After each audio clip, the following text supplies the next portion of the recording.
Hello, everyone. What is going on? My name is Timpedia, and welcome back to the TNT Podcast, episode 26. I think. Something in that general region. I think. We are back with another week of our unique brand of bullshit. Yeah, if you want to call it that, yeah. Just putting it honestly. But on my left, we have Tyler. Hey, or just And- Tyler. Oh my God. And on my right, we have Friedman, a.k.a. Andrew, a.k.a. the Weeb guy. AKA Friedman. Mm-hmm. And we got a batch of news. Nothing too crazy, and hopefully we'll figure out our topic by the time we get By there. the time the topic happens. Something. Yeah, I mean those people, everyone that knows at home is like, oh, the title of the video, of course, and we're like, Oh, we don't know. We're going to What's guess the it in 30 to 40 minutes from now. But anyway, for Tyler, did you post this since you were the one saying you were playing, or were you playing the DS game and not this? Oh, no, I am playing the brandy new Animal Crossing Pocket Camp. To quote the show notes, is pretty lit. Yeah, it is pretty lit, I'm not going to lie. What makes it pretty lit? I don't know, man, you just do stuff. You walk around, you make friends. It sounds like Animal Crossing. Tom Nook, starts you off. He's like, hey, friend, how's it going? It's good to Sounds like have you Animal here. Crossing. And you're like, what a fucking asshole you are, Tom Nook. No, I was like, man, this guy's pretty cool. I don't know. You know, I didn't like when I was younger. When my first experience of Animal Crossing was I put in the game, and then right off the bat, this motherfucker comes out of nowhere. Hey, you can have this house. Yeah, nice house, right? All right, you're in debt to me forever. Goodbye. And I'm like, man, Pretty accurate. fuck this game. Like, I didn't even want this house. Yeah, welcome to Fuck life. this game. Yeah, literally, welcome to life. I didn't even want this debt, but I have this debt now. Okay, thanks. Can I take the shitty one-room studio apartment that doesn't make me in debt? No, you have to have the house. You have to have the house. But I don't know. I mean, I didn't get a chance to play it too much. I'm in those early stages of when the mobile game, right, that gives you a bunch of shit to do Yeah. before you cap off and So Hit the paywall. yeah, when you hit that solid paywall. But so far it's kind of fun. I'll play it until the charm dies. Sweet. Yeah. That seems to be the general consensus of all Animal Crossing games. Just play it until you don't want to anymore. Yeah, my friends outside of work and at work both were like, "Oh, you should get it. We'll all give each other kudos." No. Oh my God, no. That's how it starts. That's how it starts. You build your campsite. That's pretty much all it is. You go around, you do favors or requests. That's how you all get deeper. That's how you get deeper. That's how you start. How does it compare to the full-fledged Animal Crossing experience? You know, I feel like I cannot give an accurate estimate because I never played through the full one. I got frustrated with it because I didn't shoot or kill anything when I was a kid. No one plays through Animal Crossing. You just kind of do it. Yeah. play. Yeah, you just kind of pick it up and you just go, right? Yeah. Yeah, pretty much. no, There's no real me direction. when I was a kid, I was like, man, this is lame. If I'm not killing something, I ain't playing it. And so I just never You're not wrong. picked it up again. But now I would though. I feel like I totally would at least give it a valid try before I decide okay, this isn't for me. But I feel like this kind of fits at least based off of what my friends tell me about the game, right? I feel like it's a super casual game, and it being moved to the phone just makes it that. It's almost like they had to tweak it. They could just tweak it just enough, right? It was kind of built for mobile. I know everyone on the Nintendo Switch subreddit says that the second Animal Crossing comes out for Switch, nobody's gonna buy the physical copy. This is one of those games that you want to have with you at all times on digital, because you'll pop in, you'll play 5 minutes, and you'll be done. You'll leave. Yeah, and that's literally that's what mobile games are supposed to be. Yeah, and it's good, and you get to connect with your friends. You can also connect your Nintendo account to it. Nintendo's been doing that a lot, where there's all the mobile games tie-ins. You're I don't know if they call it a Nintendo account or Nintendo Network ID anymore, but now they opted to not have like a voice chat service in the Switch included, but there is an official Nintendo voice chat app. Oh god, this terrible thing. Yeah, no, Yeah, it's fucking pretty terrible. bad. But Nintendo's like trying to establish this network of applications that all tie together. And I'll get into later why I'm mad about their old approach, which is a bunch of individual apps. I'm glad they're tying everything together at least. As shitty as it is. Oh well. You know what? What? Tyler, again, yeah. Let's get. Say, you know what? Isn't killing that things. shitty? The Punisher came out for my birthday because Netflix did it just for me. That's right. Yeah, boy. Yeah, but it Did you watch came all out. of it? Huh? Did you watch all of it? I did. I powered through all of it. I finished it by Sunday. I didn't think I would be able to do that, but I did. I think it's pretty good. Like, overall, I don't know. If I were to give it some kind of arbitrary score, maybe like a 7, 8 tops. My only issue, I have a couple issues, but like my main one is like I feel like the writing almost makes you like they try to get you to almost dislike the Punisher at some points. I'm if not that makes super sense. Do you feel that's a surprised bad by thing? that. I think it is. I think it's kind of because like I don't know, like I'm trying to watch the show, right? And then the whole time it's almost like the story. Like every time I turn around, like side characters are shitting on him. Like I mean, there are some characters that are for him. It's almost like, especially with oh man, it's kind of hard to like describe because it ties into a lot with like the current gun policies and stuff like that. Mm-hmm. Right? It's like, oh, should Americans have guns or not? Yeah. Right? Yeah. And so I'm like, I don't care. I know this is the current political climate in our society right now, but I just want to see the Punisher kill shit. That's exactly what I would think. Yeah, that's literally what I'm here for, and he's not doing it. And Look, you can do whatever you want on the side, but the fucking Punisher punishes the shit out of people. that's what I'm saying. And I feel like he didn't do that enough. Like, there were some really good scenes. Like, when it was good, it was really good. Mm-hmm. Right? But when it wasn't, it's just like, oh, man. And you know what I've noticed? I feel this brings me to the second point, right? I feel like the current Netflix shows, at least what they're doing with the Marvel shows, it almost feels like they're making episodes just to make episodes. Like, I feel like it's too padded. Like, You know, The actually, Naruto problem.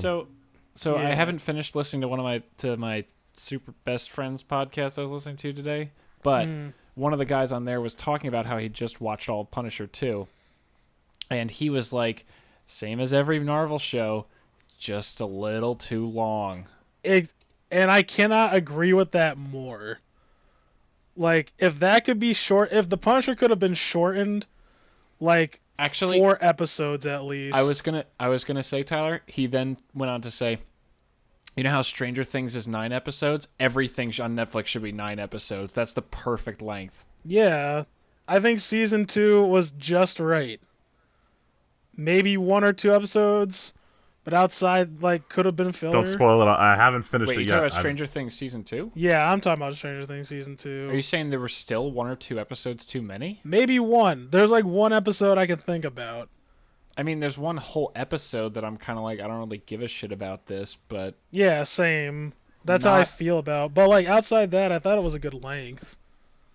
yeah, I feel like that part could have been stronger, but I don't think you could have cut any of the episodes from Stranger Things. I just wish that episode, because I know exactly what you're talking about. I wish that episode had been done better. Right. Yeah, being No, I super wish I knew which vague. episode you're talking about. for Friedman. I've seen 6 out of the 9 episodes. I'm expected to finish it this weekend. I think you're like, He's almost there. I think he's I think about to you're be like- there. I think you're either you just, okay, Freeman, what was the last episode you just watched?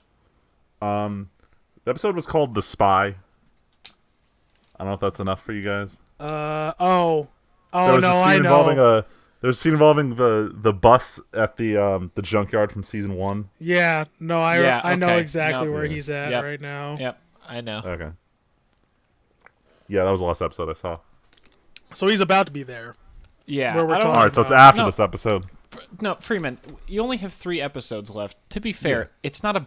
The episode we're talking about, you'll probably know what it is as soon as the episode's over. It's not a bad episode. It just felt longer than it needed to be. Kind of, but also it just feels like it wasn't done super duper well. Like it was kind of rushed almost. Well, one of the things I noted when I was talking to when I was watching with my buddy was that every single episode had a different writer.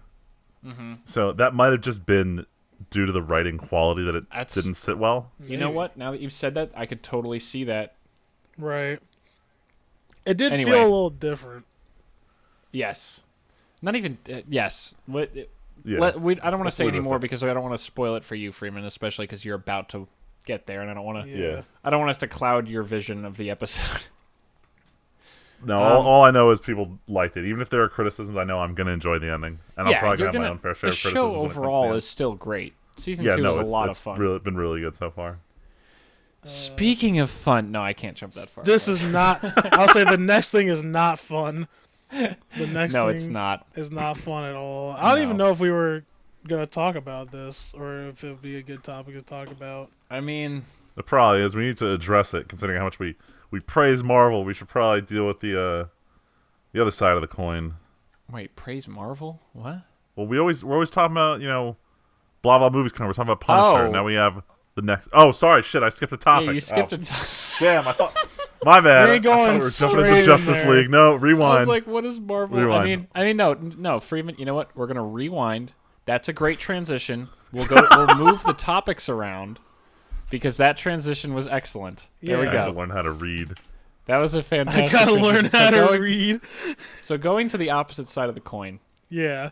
Let's timestamp this video a little, or this episode a little. Thor Ragnarok came out about 3 weeks ago, I want to say, Yeah. and has yeah. done pretty good gangbusters. Yeah. It's doing real work. Yeah, I don't think I've heard anything bad about it so far.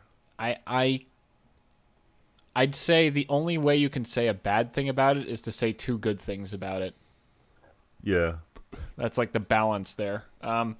However, just this past weekend, Justice League came out. Yeah. And as I was telling these guys just before the podcast, as I always do, I like to reference the podcasts I listen to every week. And Cinema Sins did a podcast review of Justice League, and their 3-letter grades were F, C-, and B-. Damn. Interesting. So quite a spread. That is I a could large see all- spread. I could see all 3 of those being reasonable. But the factual part of it is that Justice League pulled in less than $100 million domestic opening weekend. Now that's still an amazing number. Most movies still can't come close to those. The only other movies that can really do that are the blockbuster comic book movies at this point. But considering Suicide Squad had like 160 opening weekend, Wonder Woman crushed it, Thor had over 100 some. It's pretty lackluster to see that Justice League opened with less than $100 million in the whole nation. I'm wondering if it was just like the formula of having the team up movie without each character having an established movie first was an issue. Honestly, I think it's a lot more that after Suicide Squad and fucking Batman vs. Superman, people are just like, fuck it, I'll wait. They're just like, yeah, they know it's not going to be good, and if it's good, they'll If hear it's about good, it. great, we'll go see it. But I'm not wasting my money opening weekend if it's gonna fucking suck again. It didn't help. Like, I mean, granted, Wonder Woman did come out this year, but there's been a lot of really bad press about the movie so Yeah. far. Like, so far they were talking about like, was it Superman? Henry Cavill? Yeah, they were like, talking about having to like get rid of his mustache and like, I just heard about that right before the movie came Yeah, out. I'm how, like, oh like- fuck, come on. yeah, how that might look bad. Like, I don't know, like small shit like that. So hold on, Freeman, do you know what he's talking about? No, I don't. So the guy who plays Superman, okay, it's not a fucking spoiler to say Superman comes back to life in this movie. I actually heard on the podcast how, and it's not just he's alive, but they fucking tell you at the end of Batman vs Superman he's not totally dead. Yeah. That's not a surprise to anyone. It's not a shocker. Regardless of what happens to him, in the movie, I guess originally when they shot it, he didn't have a mustache. Oh, that's right. He had the mustache for the other movie he's working on. Yeah, but he grew couldn't a shave it mustache. doing a contract clause. They had to just CG the mustache out. Paramount said you cannot you cannot shave your mustache because of the movie you're working on for us. Then they did reshoots for all the Joss Whedon changes, and they had to CGI out his mustache, and that's just fucking wow. Yeah. But I think even more than that, this movie was really hurt by how much shit has been going on between Ben Affleck and everybody else. Yeah, that too. There has been so much shit back and forth. Yeah. Like, he was so set up to be like one of the pillars of the whole DC expanded universe, and then apparently it just crumbled. Like, yeah, he just wants out. He went from, I'm going to be the director of the Batman movie, I wrote the Batman movie, we're going to make a great Batman movie, and he's a pretty solid Batman in Batman vs Superman. Yeah. Like, him as Batman is not one of the problems of the movie. But then, apparently, he just, like... Then they were like, no, you can't direct it and you can't write it. We're going to redo the script. And now he's just like, I want to get out of here. Like, I'm pretty sure everyone at this point knows he does not want to be in the DCEU anymore. Damn, that's a shame. Yeah. I liked him. I really did. Yeah. I mean, he's seen the writing on the wall. I think he just realizes, he doesn't want to tie himself to something that he himself doesn't think is going to be successful. Well, I think a lot of it was, like I said, he was originally given a lot of power, and then I guess they didn't like what he was doing with Batman. And he's like, well, if you guys are going to just fucking take all this away from me, I'm not doing it. Yeah. You promised me all of this control, and you're taking it all away. He's a director. He's a better director than he is an actor at this point. Pretty much. He did win an Academy Award, I think. For Argo? Yeah. Argo was a good movie. Like, I mean, and also, I stated this last week, like, he is a Batman fan. yeah. Like, I would have 100% confidence in him taking the reins on it. Like, I would think it would have been fair to give him a shot. Apparently not anymore. Apparently not. But then again, I don't make movies.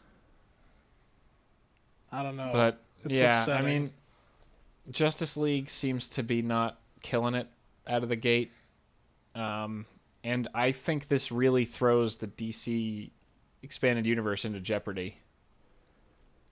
Like, I'm sure Wonder Woman 2 is going to do great, but the next movie is like Aquaman. It's practically done already. I think that's next spring, right? Yeah, Aquaman. something like that. It's coming up. I mean, if there is going to be another Wonder Woman movie at this point. I'm pretty sure even if Aquaman tanks, Wonder Woman did so well. Well, no. And they know how much good press they got. They'll at least finish it off. There's that other story surrounding that right now. What, Gal not doing it? Yeah, Gal Gadot. Did you hear about that, Freeman? Yeah, with the director. Sexual harassment claims against the director. Yeah. No, well, against Weinstein. Or was there also things against the director? It was like the director. She was like, I don't want to work on this movie. She's like, either he works on, sure on that it was or Weinstein. I do.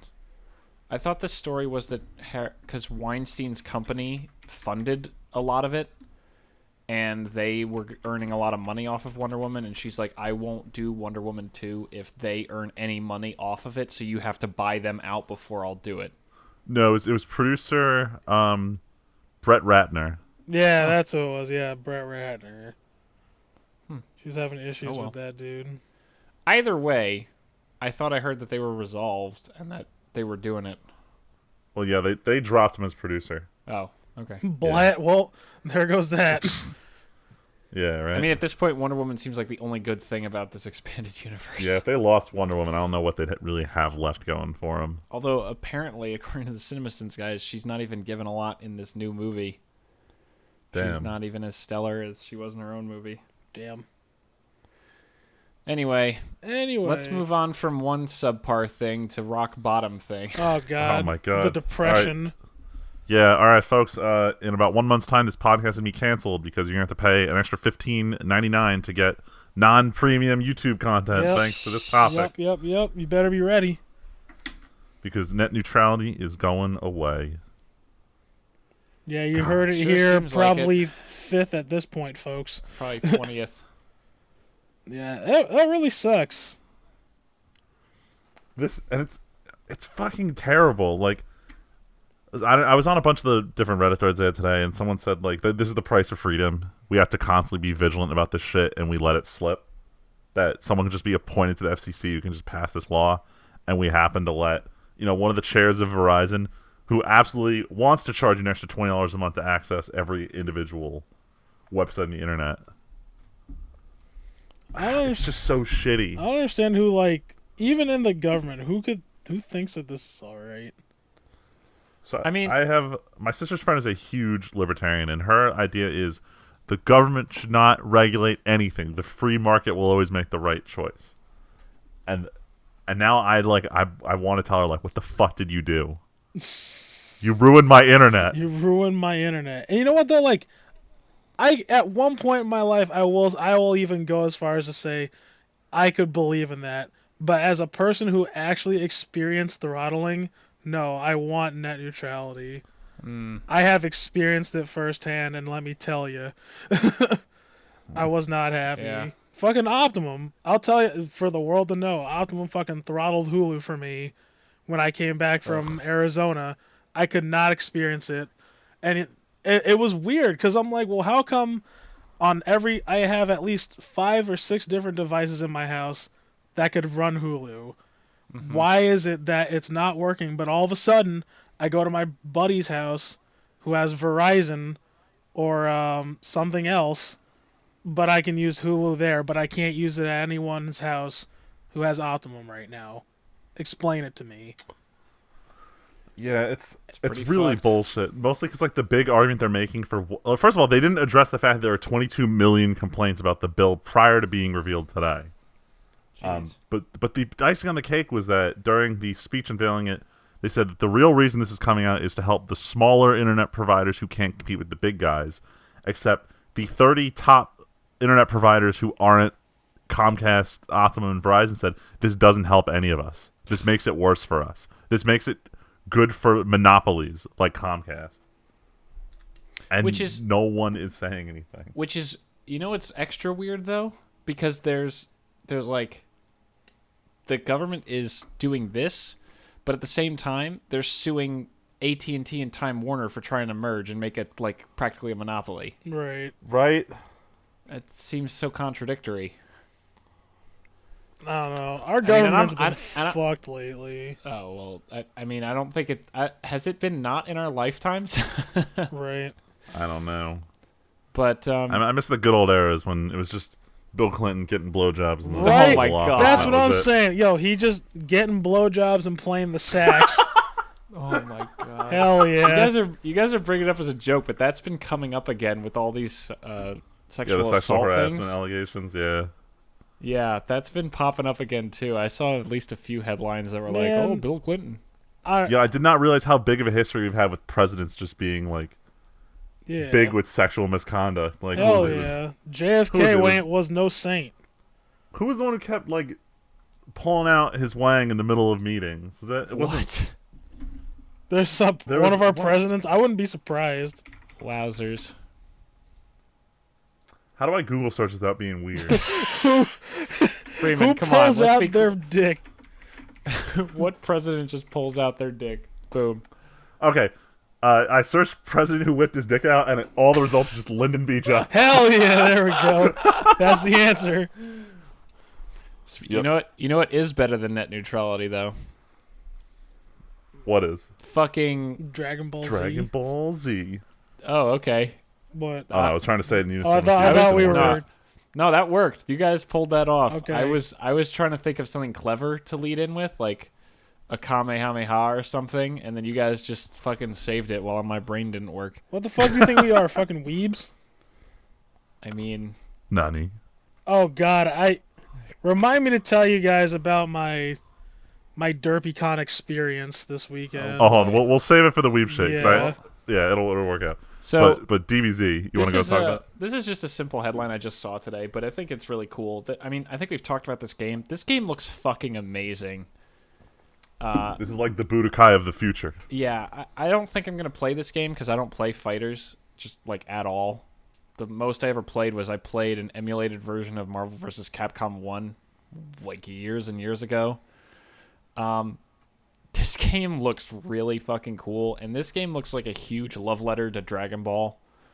It seems like every single person who works on this loves Dragon Ball Z and is putting every single ounce of effort into making this amazing. And they announced 3 new characters today, and there was a trailer for one of them. Gotenks got shown off, spitting out ghosts and shooting all his goofy fucking attacks, turning the enemy into a ball and bouncing it around and slamming it. It's fucking cool. And apparently Kid Buu, which is going to be fucking scary, and Adult Gohan are all going to be on the roster now. Oh. I mean, is it like legit Adult Gohan, or is it like Great Saiyaman? I genuinely don't know. I just read the headline. Okay. I would not be surprised that if it's not Saiyaman, that's an alternate costume, or they're planning on adding Saiyaman later. I would die for Great Saiyaman to be in this game. I will say that's like the joke character. It's a little disappointing how much they're making the same characters. Apparently, there's like at least 2 iterations of Goku and Vegeta now. The thing is, that's always how it is. Yeah, that's I'm how sure it's been how in a couple of the games so far, or a lot of them. We have 2 Gohans. We have at least 2 or 3, I think, Gokus and Vegetas. I think there's maybe even 4 Gokus. Yeah, that's 2 at least that's in the Boos. other one. That's in the other games. I'm sure this isn't unique, but it's, I guess, because this game is getting attention, and it seems know weird it's to have the same character have a different moveset depending on which, like, if it's blue hair or gold hair Goku. Okay, so adding Super Saiyan Blue into the mix is kind of weird because there's only a couple new abilities, but the thing is, like, especially when you look at, like, if you look at Dragon Ball Z from, like, the pre-Super Saiyan era, everyone uses a lot different abilities than they use, like, in the post-Cell Games era, so sometimes you'll split it just because you can't put all these unique abilities on one character, so you split the characters that way. Yeah, that's fair. You know, you could have one Goku that has the Spirit Bomb as his final technique, whereas another one has, like, Super Saiyan 3 Dragon Fist or whatever the fuck he used in that movie. Can I just say how epic it is? Like, I've watched some video of this game. The fact that when you do, like, super finishers and you hit, like, the whole stage exploding is just so fucking cool.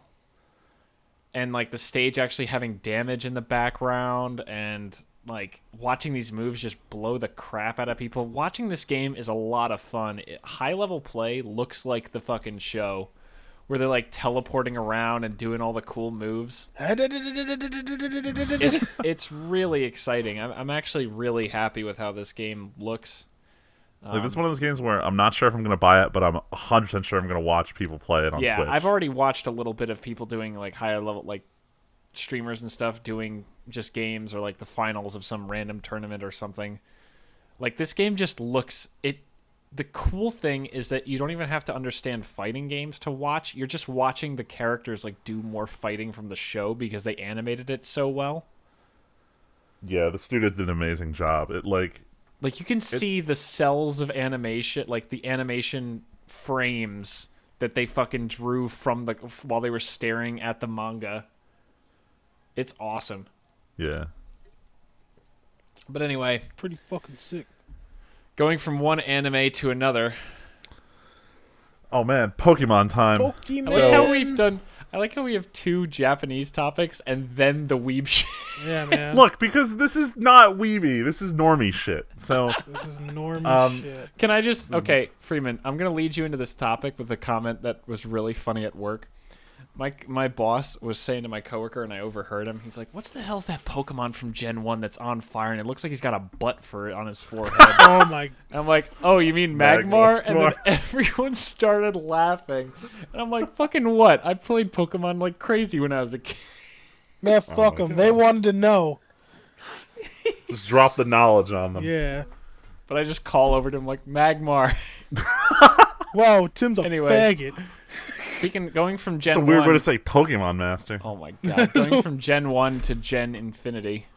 Gen 7.2. So Ultra Sun, Ultra Moon came out on Friday. Honestly, the community is completely split in half. Oh boy. It was really dependent on how you felt about Sun and Moon. because as much as Nintendo hyped this up as being a different game, it's not. This is the Pokemon Crystal. This is the Pokemon Platinum. This is the enhanced third version. And I'm still on the first island. They sped up the introduction theme a little bit. Like, there's no more beating around the bush before you get your first Pokemon. But all the plot elements from the first game are still there. So there are a lot of cutscenes. There's a lot of hand-holding. But the one thing I do like is they vastly expanded the number of Pokemon that are in the game. Cool. So, like, I was going to areas where, like, you walk into a patch of grass and there's 3 to 4 Pokemon. Now there's 6 to 7 varieties. So there's way more ways you can build your team as you play the game, and that's the one thing I love, is just constantly shuffling out Pokemon as I'm going through. So I do like it better than Sun and Moon, but so far it hasn't fixed any of the problems that Sun and Moon had. I'm going to play it some more. I want to see what happens when you get to the mid, where the plot starts to shift. But overall, it's pretty solid. The menu looks way nicer. They fixed some of the more like annoying shit with the Pokédex constantly talking to you all the time. God, I just lost the thing I wanted to say. The new battle theme is dope. They remixed it so it doesn't sound like derp anymore, and it sounds like actually badass. Oh shit! Like the first battle, I'm like, whoa, what the fuck? This is way too intense for a regular wild Pokemon battle. But I'm digging it now. And Team Skull is just as memey as ever. Oh god. But the real news, and this one gave me a heart attack last night, because for anyone who doesn't know what Pokemon Bank is, coming out of Gen 5 of Pokemon Black and White, the Pokemon Company decided, we need a real way for people to keep moving their Pokemon forward. It's getting real annoying putting these dumb mini games that require you to have older consoles and newer consoles. Let's just put up a service where whatever generation comes out, you can just access that service and move your Pokemon to and from the bank. And that came out in 2011 2013 when Pokemon X and Y came out. And generally it's a pretty okay service. Nintendo got greedy and they said, alright, it's going to be $5 a year. Even though you can store... The actual data for storing a Pokemon is incredibly tiny. I can store an entire Pokédex of every Pokemon in under 3 megabytes. So I'm paying $5 a year for 3 megabytes of storage. Hell it's pretty yeah, shitty. dude. Damn. But I've renewed mine every year, and my brother and I were 2 summers ago. We're like, yeah, we're gonna catch them all. So we got within 10% before Sun and Moon came out, and then I kind of put it on halt. And spent most of last year collecting all the like mythical Pokemon like Mew and Celebi and the ones they were doing through GameStop giveaways. But anyway, point is, I put them into Pokemon Bank, and then I didn't touch it for like a year, and I forgot to renew my subscription. But on the Pokemon Bank website, it says if you don't renew your subscription, they will hold on to your Pokemon. You can only withdraw them. You can't manage your games until you pay the $5 again. But you can always pull your Pokemon out for free. So I didn't give a shit. I just left it there because I'm like, I'll pull them out when I start collecting again. But then yesterday while I'm watching Stranger Things, I go to check my phone in between episodes, and I see someone made a post about how Nintendo deleted their account for inactivity. Damn, what? And I'm sitting there going, oh no. But I couldn't go home to check it out because my buddy and I had planned to watch 3 episodes of Stranger Things. So I'm sitting there, and I catch myself going through like the 5 stages of grief, where I'm like, this can't be happening. I'm so mad this is happening. There's no way this could happen. Please don't happen to me. You know what? If it happened, it happened. And I went through that during one of the episodes.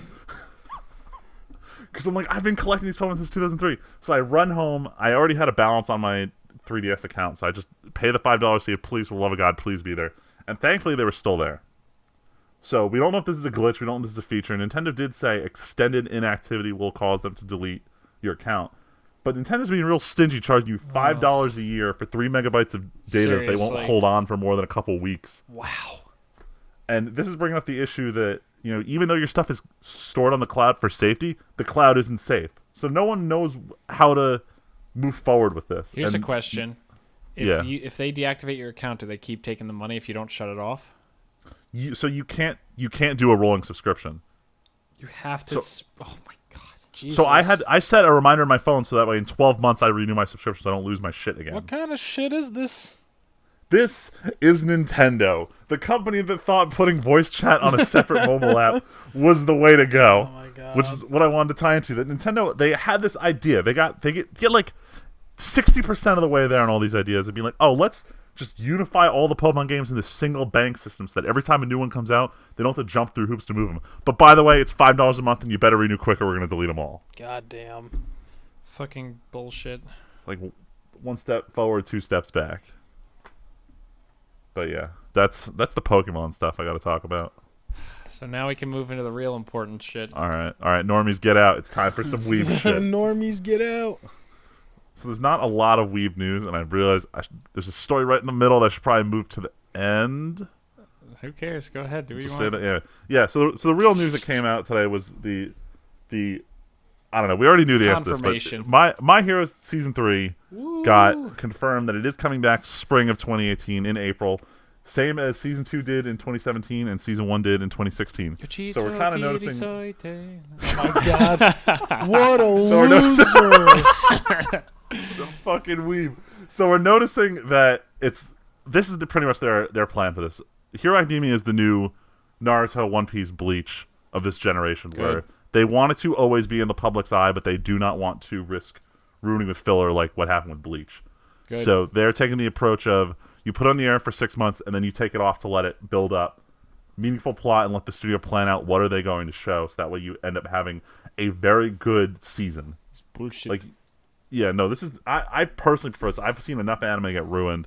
Like, I know a couple years ago there was one show called Bakuman, which was by the authors of Death Note, which is all about these two kids who say we want to make manga, we want to be famous, and it was really good, but it did that 6 month on 6 months off approach, and because of that there was not a bad episode. So especially for people who rewatch, they're in for a treat because it's never bad. Yeah. You do have to suffer through the off season, but if you watch a lot of anime, there's always something else to watch. Moving on. Can't wait for that keeping shit. with that. Yeah. As if you couldn't tell. Man, we were driving back from, we went to Target or something about a half hour away. And on the way back, I put on my driving playlist, and that's the first song. God. I was fucking belting that shit out, and Val was like, I is so close to recording you singing that and sending it to the squad and shaming you forever. No shame. Like, no shame. Please shame. no. Only respect. I My song. was singing Naruto music on the way home from work yesterday. There's no shame in it. God. Walls are in my... I don't know if I showed you guys or no, Tyler, you saw it. The orange North Face jacket I have. Yeah. That just looks like the Naruto jacket. I was wearing that today, singing Naruto music on the ride home. Yo, we got to get to the other important news. This is sick shit. All right, so we'll move through. Anyway, so since we just talked about Season 3, let's keep with the number 3. The new Godzilla anime movie debuted in Japan this weekend, and it opened at number 3, which I'd say is pretty solid for the animated Godzilla movie. For an anime Godzilla. Fuck yeah. Right? I think this is the first... I know there's been animated Godzilla movies. This is definitely the first major anime release of a Godzilla thing. So...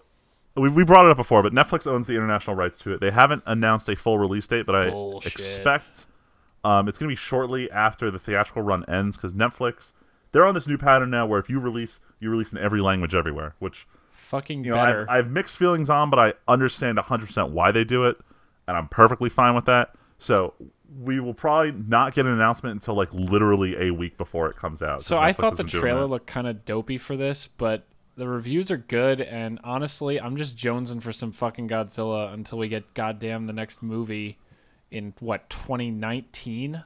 Yeah. Jesus. If you asked me 2-3 years ago, I would have said the movie looks like crap, but it's having CG mixed with traditional 2D animation has now become like a mainstay of these like action robot series that I've kind of gotten to the point where even if it's really awful CG, I can get past it. So Freeman, is there any other headline to this? Do you know anything? Because they announced a little bit about the second one. Oh no, I didn't hear anything else about this. I just heard that it was doing well. So this is a trilogy. There's 3 anime movies that basically tell a whole story. So this is not a full. This is not a full story. The second one has a title. I forget what it translates to. It's some dumb Japanese bullshit as always. But the important thing is that it looks like Mechagodzilla is going to be in the second fucking movie. Oh my god. That's going to be That's going to be great. Oh god. Mechagodzilla is such a hero of the people. the hero of the people? Oh lord. All right, so I'll move on to the next topic. I mean, in a movie, hold on. No, I won't move on to the next topic. In a movie where Godzilla has defeated humanity and chased us off the planet, I'm pretty sure Mechagodzilla literally has to be a hero of the people. Oh god. Anyway, Freeman. All right. So as everyone knows, Black Friday is this week. Also dating this podcast. But Sentai Filmworks, one of the big distributors in the U.S., is running a pretty significant Black Friday sale. I haven't been the first one to say this, and I certainly won't be the last, but Sentai Filmworks kind of overcharges for a lot of their Blu-rays and DVDs. Stuff that other companies will charge $30, $40 for, Sentai will try and go with $60 to $70. But almost all their shit is at least half off. If you're interested in any of the shows that they have, go check it out. I am going to warn you, Sentai Filmworks picks up a lot of what I like to refer to as boob anime, where the only thing the show has going for it is that the characters have big boobs, and that's a story for another day. The point is, they do have some pretty solid gems in there. I'm probably going to be picking up at least 2 or 3 Blu-rays off of them. I wonder but I definitely why. recommend anyone. Yeah. Look, Big Blu-rays over it's there. not the boob anime. Gotta get them big Blu-rays. Hey, boy. Sorry, I had to. Anyway, It was but enough perfect. about me and my anime watching habits. Let's ask about someone else's anime watching habits. Nani. Nani? You don't know it. Nanny. You're already a weeb. So I'm hijacking the weeb shit. I actually watched most of an anime that Freeman hasn't started yet, Fuck. which is fucking nuts. So, Freeman, you'll understand what I'm talking about because you probably saw that it at least went up on Saturday. Hold on, just to interrupt you. The second you said you were watching this show, I went to check to see if he put a video up because I know you highly regard his recommendations. That's exact. So, this guy, Super Eye Patch Wolf, does lots of YouTube videos about anime, and he does really good stuff. He's the reason we rewatched Redline. Our whole group rewatched Redline a few months ago because he did a video. Me and Freeman were like, "Fuck yeah, Redline." He put out a video on Saturday, say why you should watch Made in Abyss, and I had just finished recording. I was eating lunch, getting ready to go to the shop to play Magic, and Val had just gotten up, and she was sitting with me, and I just threw it on the TV, because why not? I figured it's anime. Val might be interested in hearing about it. We got 10 minutes into the 25-minute video, and we looked at each other, and we decided to turn it off because we were going to watch this anime. Damn. Yeah, it's one of those shows that everyone really should watch. And we started watching it on Sunday, and last night we ended on episode 10, so we have 3 episodes left that we probably won't get to watch today, depending on how late we finish and if Val's asleep, but we're definitely going to have it done by the end of tomorrow, for sure.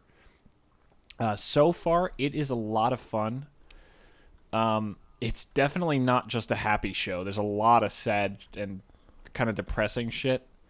No, it's a sad ending show. But everyone knew going in this was going to be like that. I mean, the show tells you from like minute 5, yeah, this is going to suck. Like, this physically can't, the show drills into your head, this physically cannot end well. Oh, God. Yeah. There is never going to be a good ending to this show.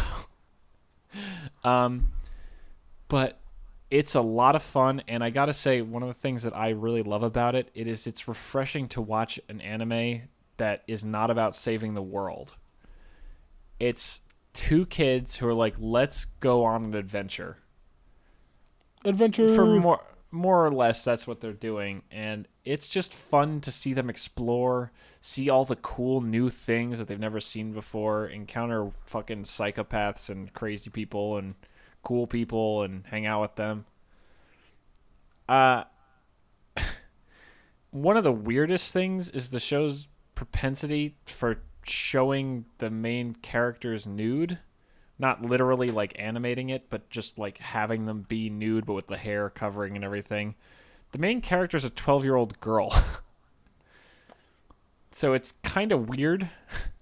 Yeah. I can see that.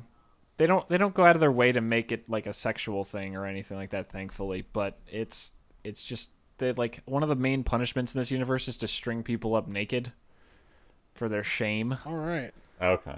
And it's like, okay, Sick. why do you keep doing this?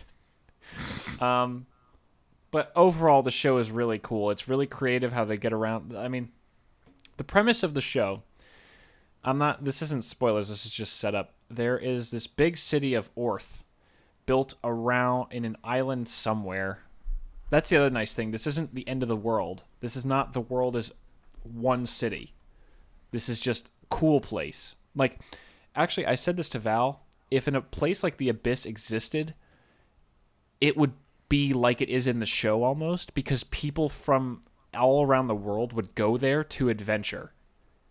it's like the ultimate adventurer's place. Like this city would probably be real.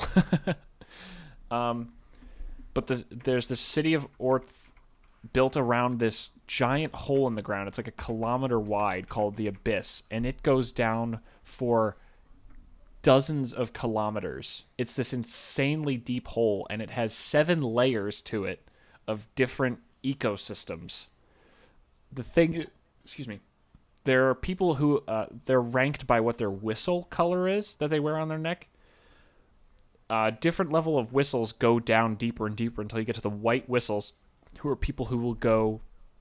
You can survive going all the way down to level 5.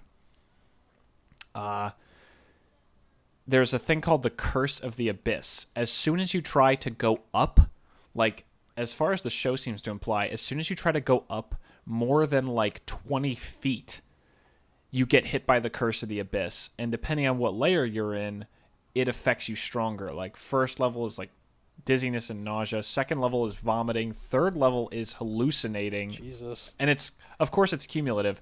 Fourth level is bleeding from every orifice. Jesus. Fifth is, like, crippling pain. Or no, fourth is crippling pain and bleeding from every orifice. And then fifth level is something worse. Sixth and seventh, you physically can't survive coming back up. You, like, go crazy. You, like, either go insane or die. You know, that doesn't sound like fun.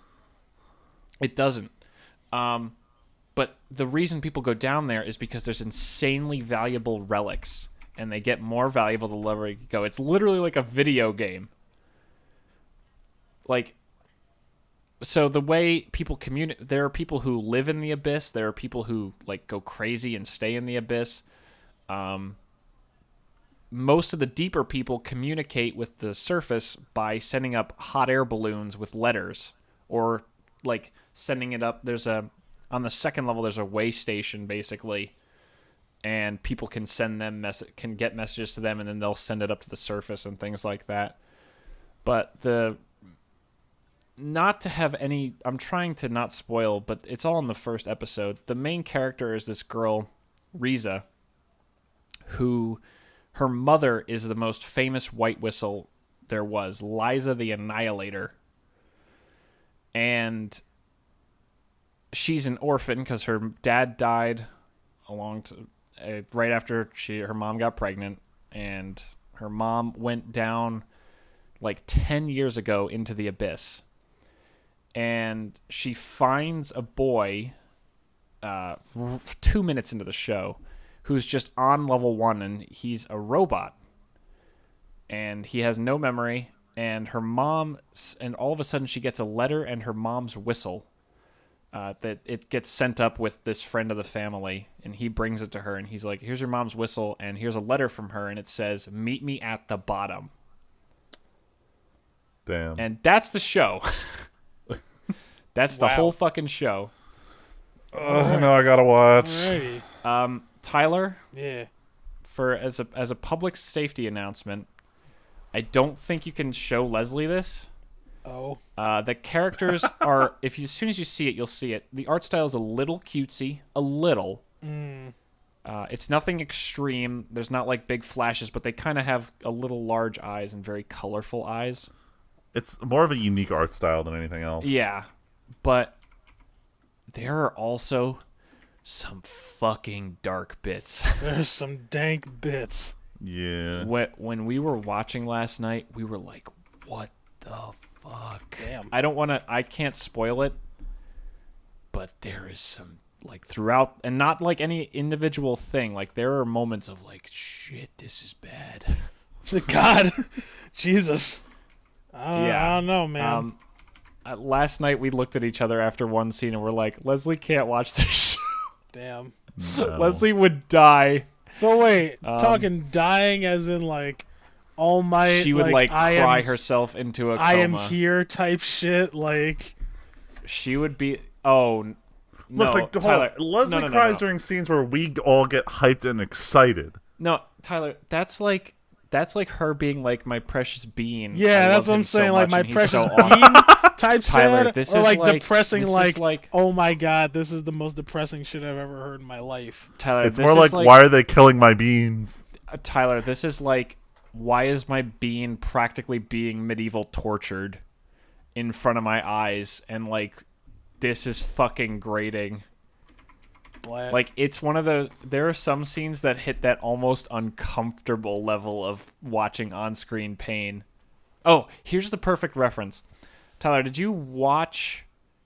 I know you probably. I'm sure you watched DBZ. Yeah. Remember how it? Okay, this is the classic for me. Do you remember the Videl fight during the tournament? Yeah. Oh, or what's his name? Where, like, Spopovich. yeah, Spopovich. Spopovich is beating the shit out of When- Videl. I don't know about you guys, but I'll forever remember how uncomfortable it was hearing that voice actress scream. No, Oh no, I had the luxury of rewatching it in Dragon Ball Z Kai pretty recently. there's an even it's more bad. uncomfortable scene in Berserk in the I haven't manga. seen Berserk. I have. Oh, that doesn't count. I How think I does know that the scene not you're count? referring I mean, to. they have it in the Well, movie too. Okay, well that's There's a fine, then. rape Then scene it that goes counts. on and Oh on Jesus! and No, Berserk is serious on. business. I'm sure It Berserk goes. is serious business. It's like a 5 or 6 page rape scene, Tim. It's I think one of the scenes we awful. saw was at least 3 straight minutes amazing. in a 20-minute show. God no. It's I've been talking too long about it. So we actually used a strike, and it's only on Amazon Strike, unfortunately. But we used Val's 7-day trial. Yeah, I was wondering how you guys watched blow it. 'Cause, through it because I recommend it. It's really good, Tyler. yeah, I if would you're say. gonna- if you- I would Watch say it on try my to watch own. it on your own and then see if, like, check my analysis to see if you think. Like, Freeman can chime in too.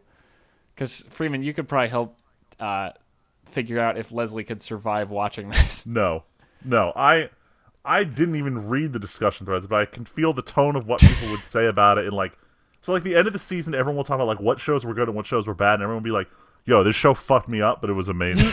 And that's enough of a comment for me to know.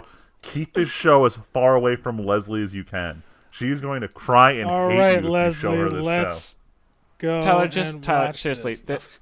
it's 20 minutes. You can blow through it. Yeah. Like, we are as busy as we are between Val's rehearsals and me working 10-hour days. Like, still, we still are going to finish it. We could have finished it in, like, 3 days if we had a little more time. Like, there's no... It's easy to finish. Easy Only to blow 12 through. episodes, 21 minutes an episode. Isn't it You plow through 13? it real fast. 12, 13, same difference. Either way, we're going to take a break. I'll stop talking about weeb shit, and we are going to go figure out what our topic is. Oh wait, What? no. I was going to talk about my Weeb experience. Oh, Oh, I wait. didn't know Oh, you had it's one. not Go over. ahead. It's not Wait, over. everyone come back. Yeah, come no, back. come It's back. not over.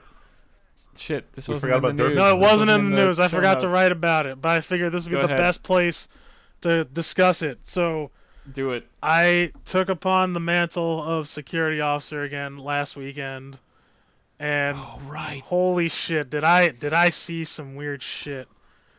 Oh my god! Oh, like boy. the weeb was strong. I saw a group of dudes huddled, at least 6 of them, around these statues, picking up and comparing which ones they wanted of, like, essentially like these busty statues of anime Hold on. girls. Hold on. First of all, they're not statues. They're figures. Figures. And it's an art. There you have it, folks. Yeah. Anyone get that Office reference? I don't remember, because I don't remember anything from The Office. I was building a desk when I was watching The Office. There's a scene where someone has like a stack of papers and they knock it over and there's just like nude anime girls in the drawing and they just zoom to like the interview style and they go, "It's called hentai and it's, And it's art." an art. Oh my god. Yeah, there was that. That was weird. I did get to meet the original blue and black Power Ranger, though. Ooh. Oh, So that nice. was kind of cool. I got to yell at a kid. He was running with his arms behind his back. And I told him, Hell yeah. Naruto, like, fucking stop. And he Oh. actually stopped. Everybody laughed. Oh, It was no. pretty funny. There was creepy dudes. A lot of creepy dudes. They were taking pictures of girls, and it was weird. We kicked out this one guy when I first got there. He was taking upskirt photos. Oh my god. Oh, Yeah, it was no. bad. There was another dude there. He said he was a part of a website. Kicked him out too. As he gets into his panel van, that was weird. And you know what? Surprisingly too, just a side note, a lot of random people would stop, right? Like, because there's like a movie theater and other shit like there, and they would just start taking pictures. And like the amount of times I'd have to say, "Hey, man, you should get their consent first," and they're like, "Oh, sorry." And then just walk away and keep doing it. Yeah, I'm like, what the fuck? But yeah, I saw a lot of real cringy shit. A 60-year-old man dressing up as a schoolgirl. That's some shit. That's some nightmarish shit. I'll never. Oh god. Fuck yeah. No. Yeah, it was pretty gross. Like, man, but That's fantastic. they had some cool shit though. I won't lie. They had what the fuck did they have? They had some Zoids models. I didn't want to ask how much they were. They had no price tag on them. Oh no, that means they're a Yeah, lot. it usually means they're a lot. They're a Means lot. they're a though. lot. Yeah. But man, I wanted that shit. But yeah, so that was an experience and a half. I wasn't ready. Oof. Yeah. So yeah, that was my extremist weeb experience. All right, now we will actually Yeah. go figure out what the topic is, and when we return, you guys get to hear about that topic. Yep. Goddamn right. See you guys in a minute. And we're back, everybody. We're here to do that thing. Yep. Oh, Guess what our Where we talk. So my idea for a topic started out simply. All it was was let's talk about the year 2004 and steal another CinemaSins thing and do the best of 2004. And then Tyler and Freeman look up what games came out in 2004, and it's like, fuck, man, there's a lot of good games that came out in 2004. This is ridiculous. Like all the golden games for those A consoles came out lot in of that golden year. games. So what? So then the question became, well, why the fuck don't we just have a chit chat about 2004 and just see where it takes us? Just have the 2004. What did I call it? The 2004 tangent. Yeah, 2004 tangent. Yeah, 'cause that's what you called it. it's got a lot of UFO pants and Limp So Bizkit. Tyler. So hold on. So you mentioned a lot of games that I'm sure are up there for you, because I know you mentioned San Andreas, Halo 2. Freeman, you mentioned which Metal Gear was it? It was when Metal Gear Solid 1 got re-released on GameCube. That was the year it came out. Oh, Right. and 3 came out. Snake Eater also came out. Oh shit! That's the one you mentioned. Yeah. Yeah. I thought you said that one, didn't you? Both. No, I think Tyler said it. Oh, well, either way. So Tyler, I know you said basically when we talked about Best of Generation, that San Andreas was your favorite game ever, right? Yeah. So if you had to pick a second place for that year, is it why is it Halo 2? 2. Because why is it Halo 2, you ask? Because I used to. What are you kidding? I don't have to ask why Halo 2. You No, I'm don't kidding. gotta ask. Then it'll turn to a whole nother conversation about why Hell yeah. Halo's one of the best shooters of all time. Bless. Bless you. Fucking is, thanks. And yeah, like I'm just gonna go off on that. But instead we're not. No, why? Instead we're Dude, gonna that's the talk whole about point. the Fast and the Okay. Furious. You know what? No, you know what we're gonna talk about? So I've been getting pretty chummy with one of my coworkers. He's basically the other guy who's a pretty young guy, but also isn't a steaming pile of shit in terms of workers.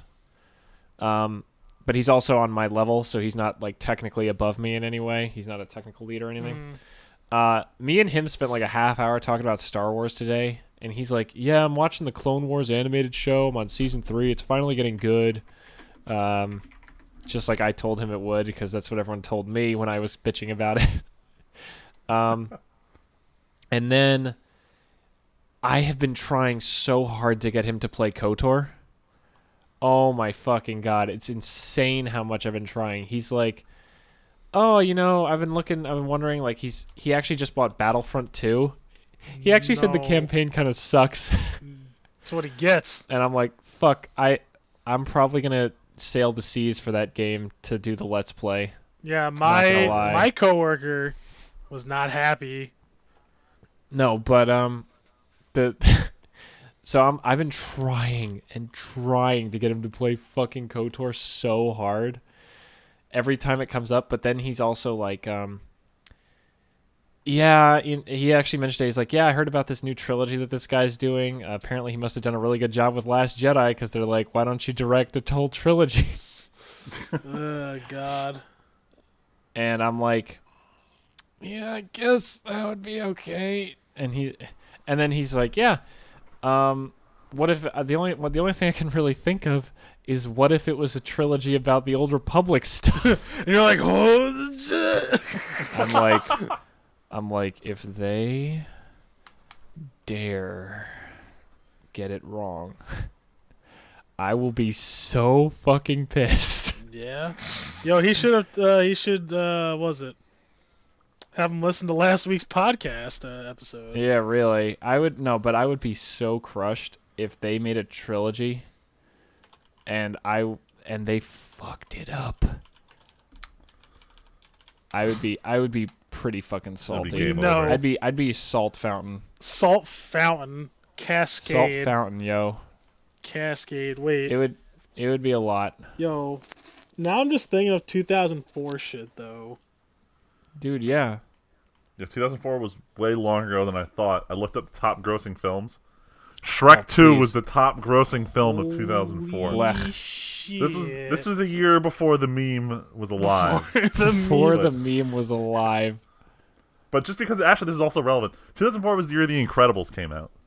Speaking of which, did you guys see the teaser? I saw the teaser. I was expecting like a longer trailer. I did not dude. see it. Perfect length. No, that's what she said. Well, no, I thought it was me the full trailer my just God, because it's been like 14 years almost. No, I was on fucking board with that teaser.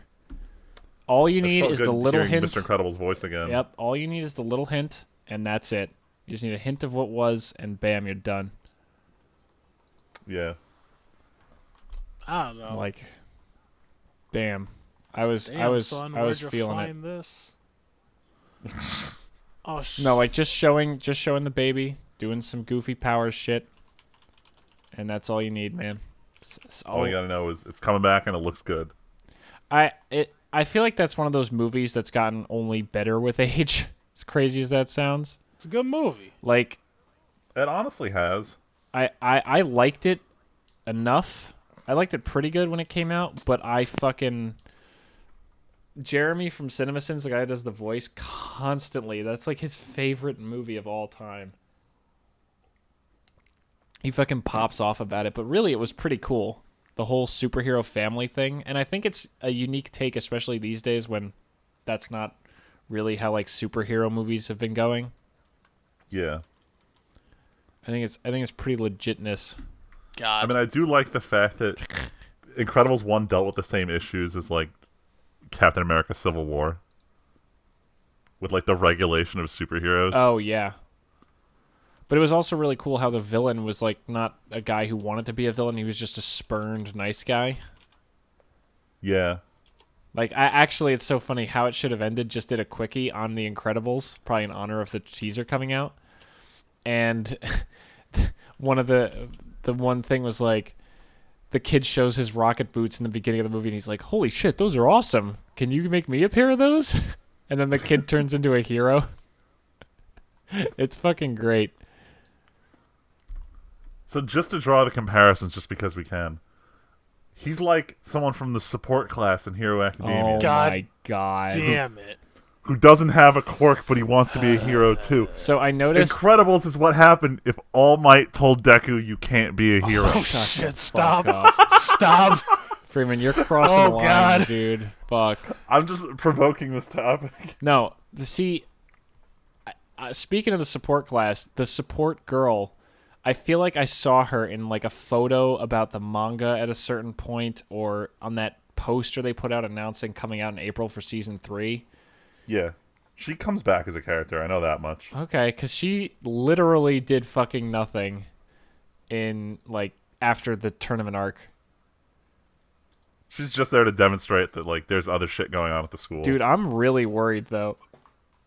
I really, really, really am worried because man, oh man, the tournament arc's over. What are these kids gonna do? It's gonna be so rough to watch.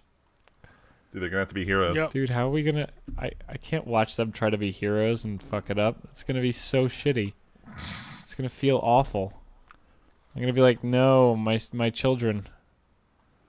My beans. My precious beans. Precious beans. Hell yeah. No, but... Oh, God, Yo. I can't fucking wait for My Hero. I legitimately know that song almost by heart. The theme song for Season 3 at this point. Or Season 2. Weeb. I'm watching an anime that Freeman hasn't watched yet, so I'm willing to take some of that. Look, believe me, there's a lot of anime I haven't seen. No, I know there is, but I'm working on that. Freeman, a new popular anime that you haven't seen yet. So let me put it. I'll take us off topic on this one. We're not on a topic.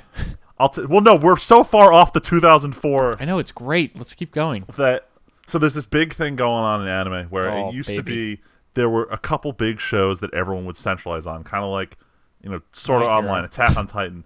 My Hero is a big example of this. But in the last 2 to 3 years or so, with the rise of all the streaming services, you see this trend more towards the hyping of what people call seasonal anime, where it's anime that's not necessarily good, but people want to watch it because it's new and it's right now, and people are talking about it everywhere right now.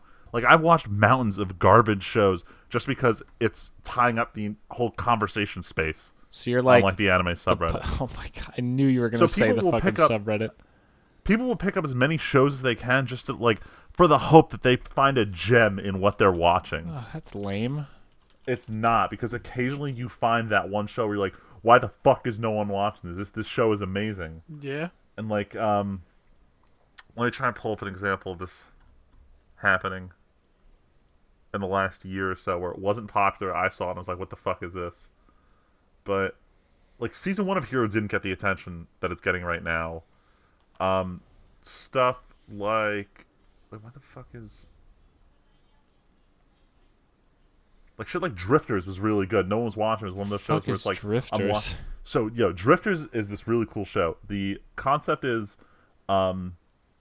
if every famous, like, warrior or general or, like, even, like, figure in history, rather than dying, they went to this kind of, like, alternate world after Freeman, they died. Is this the thing that was...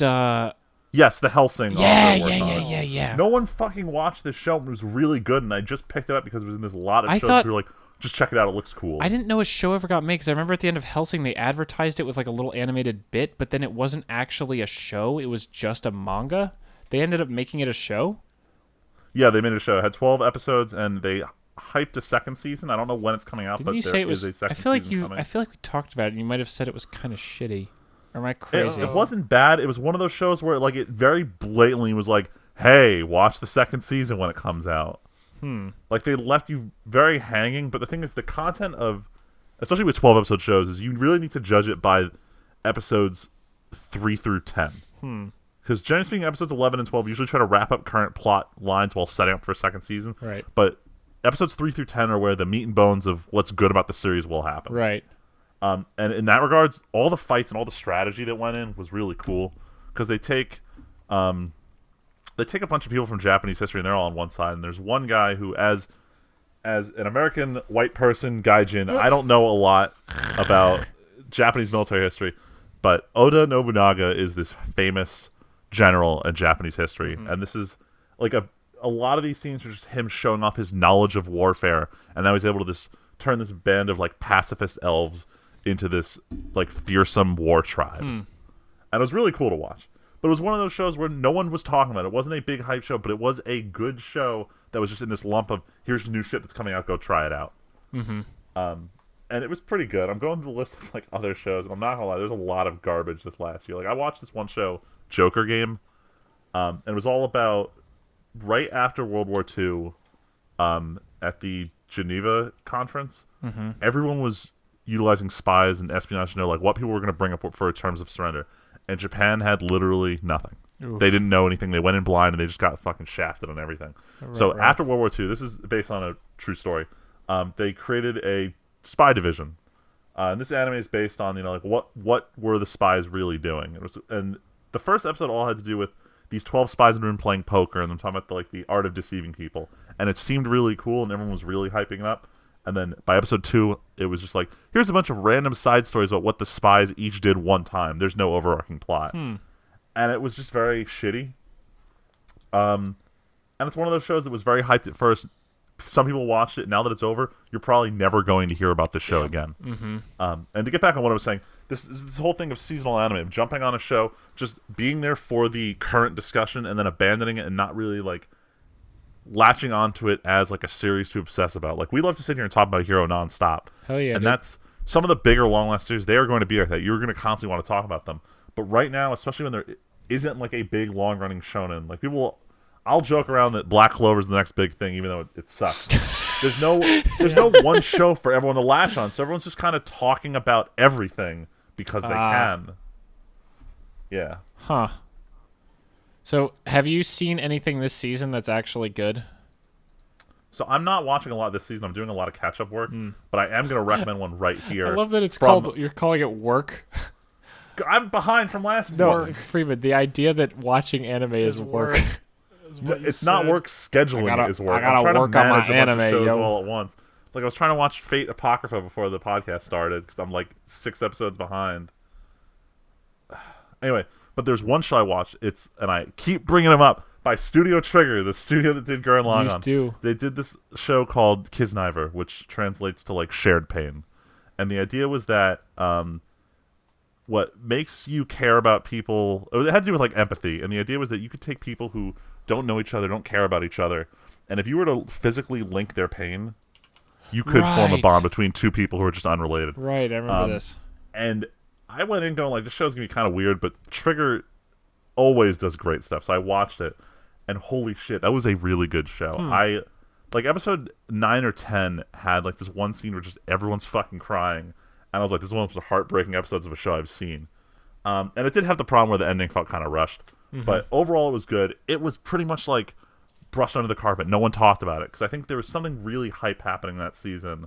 I want to say it was right when it wasn't when it might have just been when Titan 2 started. The point is, everyone was preoccupied. No one was talking about this show. And it's one of those things that you'll catch this diamond in the rough if you're watching everything, just to sift through the garbage and see if you can find something good. I found there was that one show.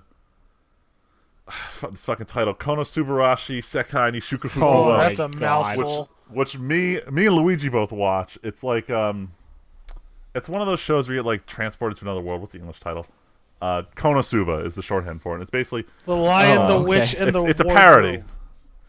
Yeah, dude dies and he gets transported to a fantasy world, and it's a comedy series. And it was a lot of just poking jokes at other shows Sword Art Online with the whole trapped in a fantasy world that's sort of a video game idea. And I picked it up on a whim, and by the end of its first run, it was one of the most hyped anime on the subreddit. So going to season 2, everyone was loving it. Luigi had heard about it long before I mentioned it. That's how big this was that he heard about it. So it's fun being part of this initial surge of, hey everyone, let's hype up this one show, and then when you actually catch that one show that ends up being really good, right? You love it. You're fuck yeah, I told everyone the show was going to be good. You mean what happened when you were hey guys, watch My Hero, and we all loved it? Dude, because no one watched season 1 of Hero when it came out, and I had to get, before I was hanging with you guys, I got 5 separate friends to give Hero a shot who are oh no, this seems kind of lame, and they're all hooked now. Yep. So it's one of those shows where I'm just determined to make people watch it. Dude, My Hero's just too Gucci. Stop. It is. Not. Tyler, what's Sorry, I went off for a while for that.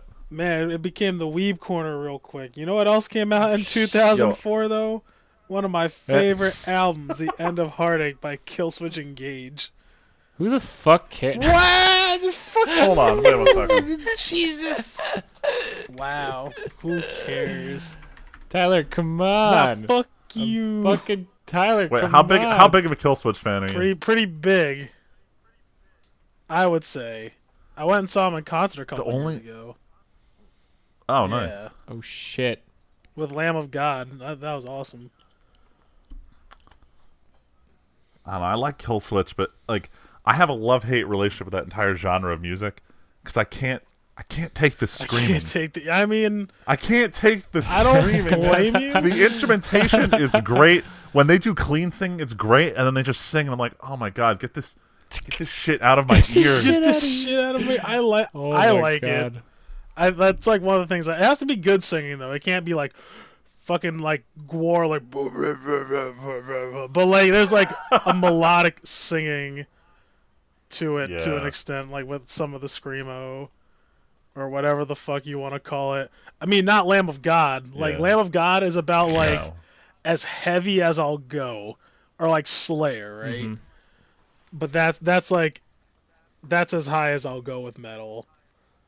I won't get like the super. That's how metal is. You'll metal. Yeah, I won't go super incoherent. I mean, I was listening to my weekly Discover on Spotify, and they're playing this one song where the singer sounded almost like he wasn't that into the song, and I couldn't figure out like why this song was on Spotify.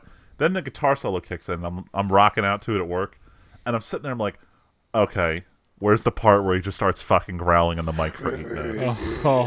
And then it started, and I was like, god damn it, I was really enjoying this song, but like I can't even stand this growling. I was enjoying this song. Ouch. You know what speaking of like this was unsuspected or unexpected. So like I decided to listen to the Weeknd's like earlier stuff because like I liked his last album a lot, and then there's one song, the one that had Starboy on it. Yeah, the one that had Starboy on it. But there was the one before that, right? Like it had a couple songs like featured on 50 Shades. But man, there's this one song that has a really sick guitar solo on it, and I didn't expect it. Did not expect it. I was like, damn, this album is. I see why this album's fire now. I see why it's fire. Yo, I get it. Yeah, I mean, yeah, maybe I'm a little weird. When it comes to my music taste, I'm all over the place. As you can see, I was talking about Kill Switch Engage, and then I was talking about The Weeknd. You guys should check out. Especially you, Freeman. There's this guy. I think it's a guy. Sithue. SITHU space AYE. He has an album called Senpai and Senpai 2 The Noticing. Oh my god. Wait a minute. The Noticing? Yeah. Oh Jesus. Hold on. I may have heard his stuff on Spotify? It is on Spotify. It's like some pretty... Oh wait, is he just like just a rock guitarist? Oh my god, I can already tell I'm gonna love this shit. I love that whole it's pretty just sound. Pretty great. Tim, it's just like guitars, right? Like guitars. Senpai episode 2, The Noticing, is already pretty fire. I'm only in like a minute in. And so like, plus these titles. The titles are great. Senpai 2, The Noticing. Senpai 2, The Noticing. What a fucking great name. I've been listening to that. This stuff my buddy got me into recently. That and Blind Guardian. Completely different genre. It's like that power metal type shit that you would play D&D to. Oh, this is like Dragon Force kind of shit, or yeah, pretty much. Yeah, exactly. Speaking of which, Tyler, legitimately, whenever you guys finally manage to come out here again, which is probably next year at this point, you and Val really need to have your fucking I know Guitar Hero battle. I know. She better be practicing because I haven't. She has not been, but I'm sure once we have a date that you guys actually might visit someday, then it's more likely to have practice happen. I'm gonna talk shit the whole time. Val, you're going in the dirt. Oh shit. Savage, yo. Yeah, I forgot which one we're supposed to play. I think it was like 2 or some shit like that. I think it's 2. Remember. I don't know. Oh yeah, she wanted to play Cliffs of Dover. That's right. Yeah, boy. Oh no, that one's on 3, right? That one's on 3. Yeah, that was on 3. Because I played that one when it came out on Wii. Fine, we can play that, and then we can play fucking Raining Blood. Oh no. Once we establish that you guys are coming out again, we'll establish the song list. The song list. We can have.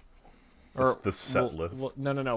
We'll have you each contribute one, and then everyone else Can pick a picks song. one, Yeah, that's fine. and then we have a randomizer for the last two. If you guys go to best of 3, The randomizer. perfect. Yeah, Yo, get. number generator. Oh man. We'll let the audience pick a Yeah. song. Audience Yeah, voted on the audience. song you'll never see. Listeners, vote on a song. Oh no, I meant us in the room. Oh but hell yeah, no! we can get Yeah, the listeners. let's get the to pick a song. listeners. Live stream it, baby. Hell yeah. So this is Tyler's gonna fall asleep for a second here, Oh shit, magic. but we didn't talk about it at all. But we're right in the middle Oh, of we a didn't. lot of magic shit going on. Yo, these unsets, these unspoilers, pretty funny. So this is the largest unset. Like I did not expect. I didn't feel like spoiler season would last a full 2 weeks, but Well, there's it's not. a ton of stuff coming out every day. Tomorrow is full spoiler. Oh, tomorrow's the end of it. Tomorrow's full spoiler. Okay, they made it a week and a half. Yeah, so probably Which is more than perfect I with thought. Thanksgiving. So Tyler, Yeah, one of the things they spoiled today, was. the guy Morrow, who is like the head designer of Magic, has been for a long time. He kept teasing for the last few years that there was a set coming up where there was a mythic rare creature with no abilities, just power and toughness. And everyone was Also like, known as a vanilla creature. vanilla mythic. It was the tagline. And everyone's like, how the fuck do you make that happen? And they spoiled it today. If you had to guess, how would you make a mythic rare creature that only has power and toughness? A mythic creature that only has power and toughness. You know the So red mythic rarity? means it's very strong. It's just stronger than your yeah. average creature. There's or the, average the rare. common, which have the black symbol, uncommon silver, rare gold, and mythic, which is like the reddish gold. Mhm. Oh yeah, that's right. If you had to guess what the power and toughness would be of a mythic rare creature that has no abilities, is just a creature with power and toughness, what would you say it would have to be? Minimum 10/10. So it's only 5 toughness, What? but it has infinity power. What the? Unlimited power. Oh lord! Tyler, it's infinite. They literally have the infinity symbol. Wow. And its reminder text says its power is infinite. Okay. It's great. For the record, this is a joke magic Yes. set. Oh, It's joke not set. like but- Gotcha. Yeah, This is the joke set we've been talking about, Right. but it is fucking hilarious. It's so funny. It's awesome. That is pretty funny. This set looks hilarious. There's so much goofy shit. I was showing you guys on the camera the fucking combined creatures, and everyone was groaning and like, Tim, shut the fuck up. But man, they're fucking up so hard right now, Friedman. There's What do you way mean? too much shit going on. So, Tyler, Yes. this past weekend they released Iconic Masters, which is, remember the Modern Masters draft we did? Yes. Iconic Masters is the next Masters set where it's just reprints of old cards, nothing new. I actually drafted it on Saturday. It was fun. But they released that this weekend. We're in the middle of the spoiler season for Unstable, which is coming out in, what, Freeman, like 2 or 3 weeks? 2 weeks, I think. I want to say it's the week after Thanksgiving. We also just had a supplementary product called Explorers of Ixalan come out, which was basically a couple pre-constructed decks along with like a little bit of like a Like a board tile game set kinda mechanic. board game thing. Mm. And during PAX, the CFO, I think, of Wizards spoiled a bunch of artwork for the next main set coming out not in January, but in April. February, right? No, it's Dominaria. Wait, they showed off artwork for Dominaria? Yeah. Oh, see. I didn't see this. Shit. And they Ooh. spoiled a card, which ended up being 3 cards from the set coming in January. It's like overloaded as fuck right now. There is way too much happening. Christmas came early. No. Oh, Freeman's seeing artwork. Oh man, there's a particular mage in one of these I mean, pictures. Are they a red mage? They are a red mage. Okay. Oh my goodness. But Freeman, that artifact card, that Tolarian Academy though. Oh yeah. That's going in Brea so fast it'll make Oh your my head god, spin. it just slots right in. That Yeah, they dinosaur. put in a new flip. The card. All right, so they've shown off very select cards in the next set, and they've showed off the really good ones to help build up hype. Yeah, so there's some hype here. Yeah. The dinosaur is so fucking cool. It's amazing. Even if it's not that good. Tyler, Dude, they basically showed off a dinosaur where you pay a black mana and reveal it from your hand, and you put what's called a prey counter on an opponent's creature. And then when the dinosaur enters the battlefield, you destroy everything with a prey counter on it. It literally hunts and kills all of its prey once you play the dinosaur. Oh, goodness. It's super cool. Also, Freeman, is the Immortal Sun not the most casual Magic Commander card ever printed in the history of the game? Wait, hold on. What is that? Is that the big green one, or am I thinking of a different one? They spoiled. Which one is this? MTG Brazil, when they spoiled the Black Dinosaur, also spoiled the Immortal Sun card. Like, the artifact card for the main relic of the entire Ixalan block. They spoiled Hold the on, card. I didn't actually see this one yet. Oh, Jesus, Freeman, where have Hold you been? on. Stop looking at anime subreddit all day. Hold on. Hold the front door. So, this is... What the fuck is this card? So this is... Tyler, this is the most if they could hand everyone who plays Commander a copy of this card, they would. Damn. That's how Commander this card is. actual It's an fuck? artifact that costs 6. It says, Planeswalkers can activate their abilities. You draw an extra card every turn. Your spells cost 1 less mana to cast, and all your creatures get +1/+1. Damn. It's just like... It's everything all my decks want to do at the same time. It's like all the static effects you want to have all the time on one artifact that you can put in any deck. Oh my god. It's fucking hilarious. It's super goofy. I don't want us to keep talking about Magic right now, but I saw that and it's like it's the fucking best. It's so dumb. It's such a card that was just made for it. They couldn't have printed it for Commander players harder. Yeah. Oh, it's legendary, so you can't make copies of it. No.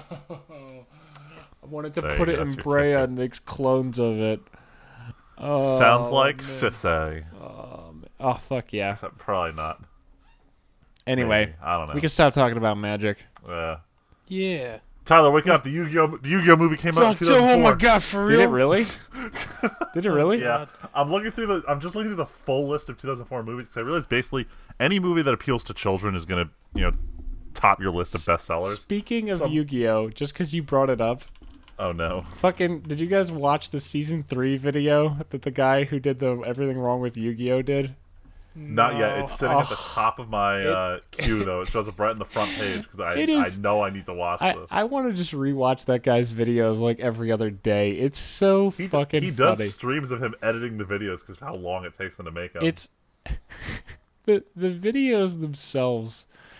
It's like, this is not a real card. This is not a real card. This is bullshit. This card doesn't do Oh this. my god. It's like if they made a Magic TV show, it's what me and Friedman would sound like if we were watching the Magic TV show. This is bullshit. This is all Pretty much. shit. This is not a real card. But That's not how the stack works. like the way he makes fun, or he like is so confused by how they handle the rules, or how some artwork for cards is worse than the original artwork for the cards. It's like, how the fuck did you make this look worse? It's so fucking dumb. I love it. But yeah, go watch those videos, viewers at home. The Everything Wrong with Yu-Gi-Oh. The guy is really funny. It was pretty funny. Yeah. But Anyway, just because I was looking through the list of like 2004 movies, there are a lot of really good ones on here. Like The Butterfly Effect was back in 2004. Kill Bill Volume 2. did see it. Alien versus Predator. I think I saw it. That was a shitty ass movie. Yeah. You know what's funny? like, that's one of those franchises. I'll call it a franchise because it is separate. But the fact that there's never been a good AVP thing, really, except for like 1 or 2 video games. But everyone fucking knows about Aliens versus Predators, but they don't exist together at all. Nope. Yeah, right? It was great marketing for both of those franchises. Oh, God. Polar Express, the most horrifying animated movie ever, came out. In National Treasure and the SpongeBob SquarePants movie came out on the same God. day in 2004. I know which one of those is better. Damn, there were some banging ass movies that came out. Dude, Hellboy came out. That movie's not amazing, man. but Collateral. fucking, No, what's his name? Mean Girls. What's the what's best the name? Oh, Jesus. fucking. Oh man, that movie was fetch. Movie was so fetch. Wait, what's the name of the guy from who did Hellboy? Who is Hellboy? Ron What's his Perlman. name? Oh, the guy Ron Perlman. yeah. That movie's not amazing, but he is a fucking great Hellboy. Hell yeah. He is. He's so Harry Potter and the Prisoner. That's when it started to get weird. That was my favorite book. Really? Probably not my favorite movie. Well, I've gotten 3/4 way through 4 like 5 or 6 Wait, times. you've and I never just finished never the books? enjoy it. Me either. No, I haven't. Wow. Never did. Wow. I didn't like the 4th book. I didn't like the Huh. 5th book. I thought the 5th book was like shit. The 5th book is too long. 5th book is so goddamn long. Like we brought it up in the time travel episode we did, but reading that in the books blew my mind when I was like Oh, like 10 or the whenever time it came out. turner. Yeah, I fell in love with that whole Yeah. plot line. Dude, there's probably a lot of people our age who owe a lot of their fantasy love to Harry Potter. Probably. Day After Tomorrow also came out. That'll dampen your spirits. Shaun of the Dead.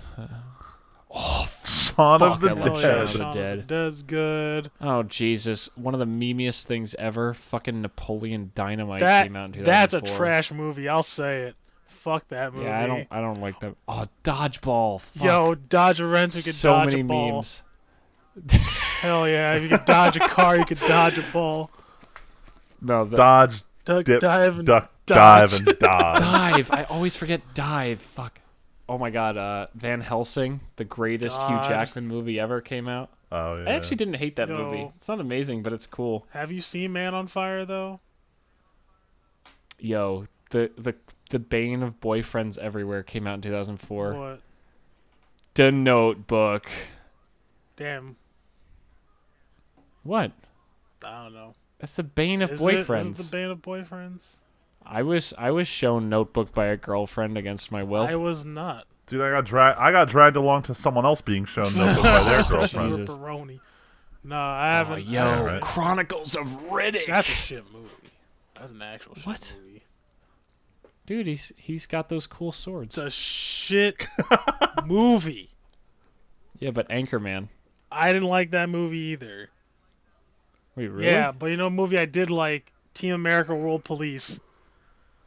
I still haven't Oh, seen man. it. Still It's- haven't. America. Fuck yeah. Fuck yeah. It's time to save the I know the motherfucking song. day now. The motherfucking I day. sure as Yeah, I'm gonna fuck know reference the that at some song. point in the D&D campaign when we show up in Oh, another God. country. America. Fuck yeah. Fuck yeah. Dun. No, The Punisher came out. Because we're actually world police. Oh, this is weird.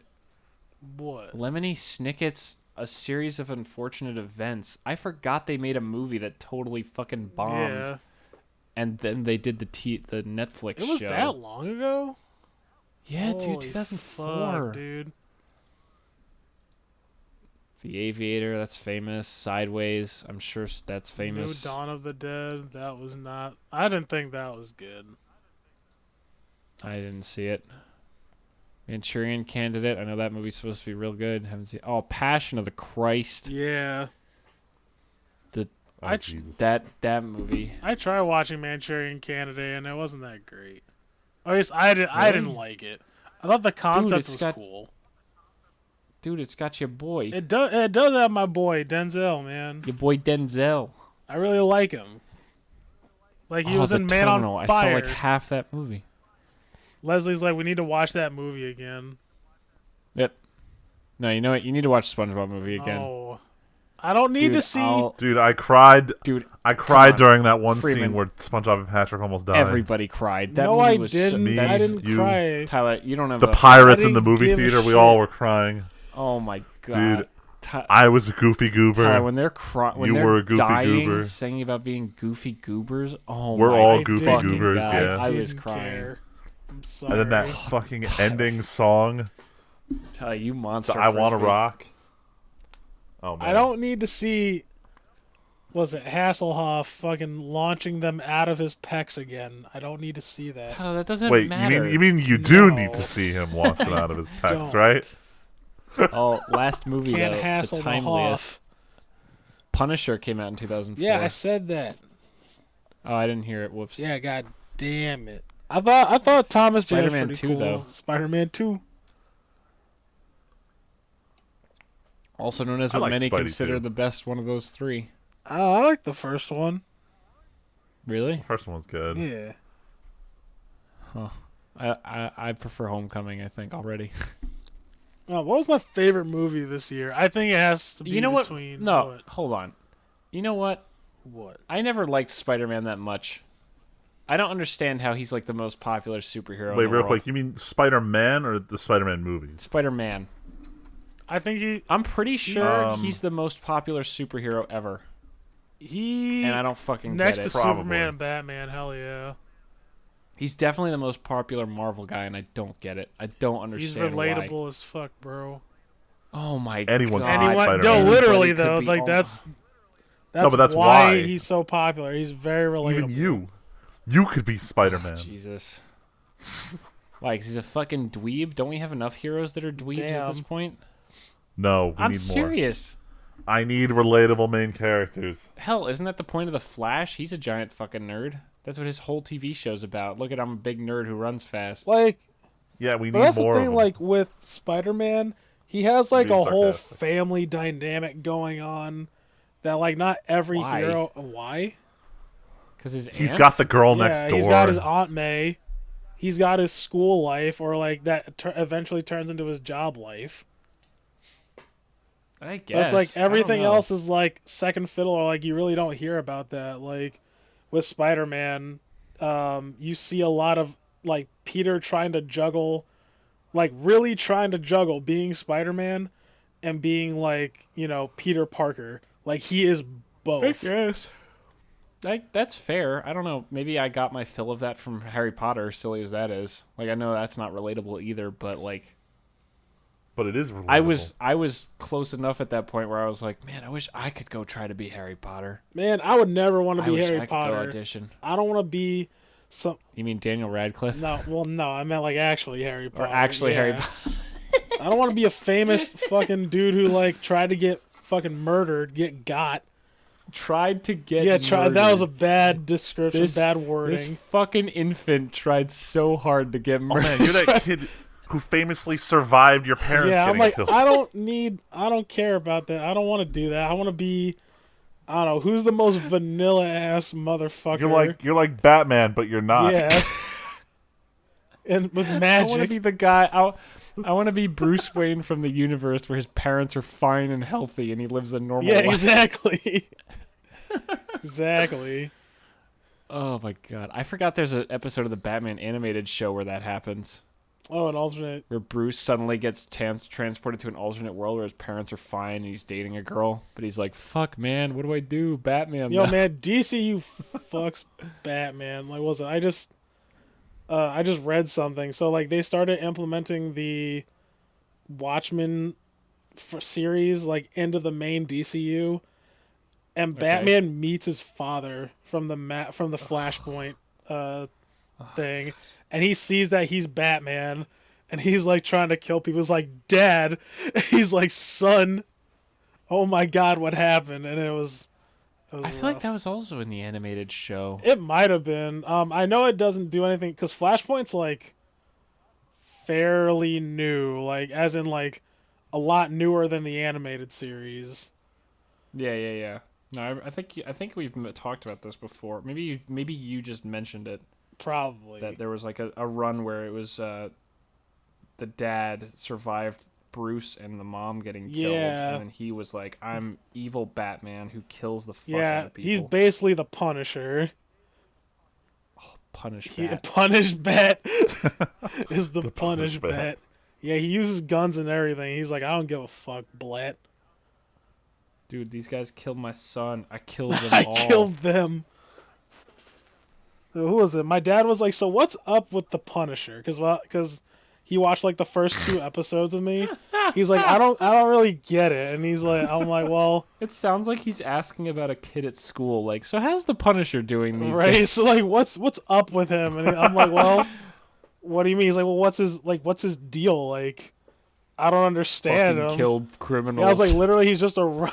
What's to not understand? His family's dead, so he kills criminals fucking hardcore. Shit, my dad doesn't know anything outside Batman, and he barely even knows okay. like Batman stuff. That's fine, but it's amazing that you've heard the name The Punisher and you've never heard someone just say he fucking He kills just people. fucking annihilates people.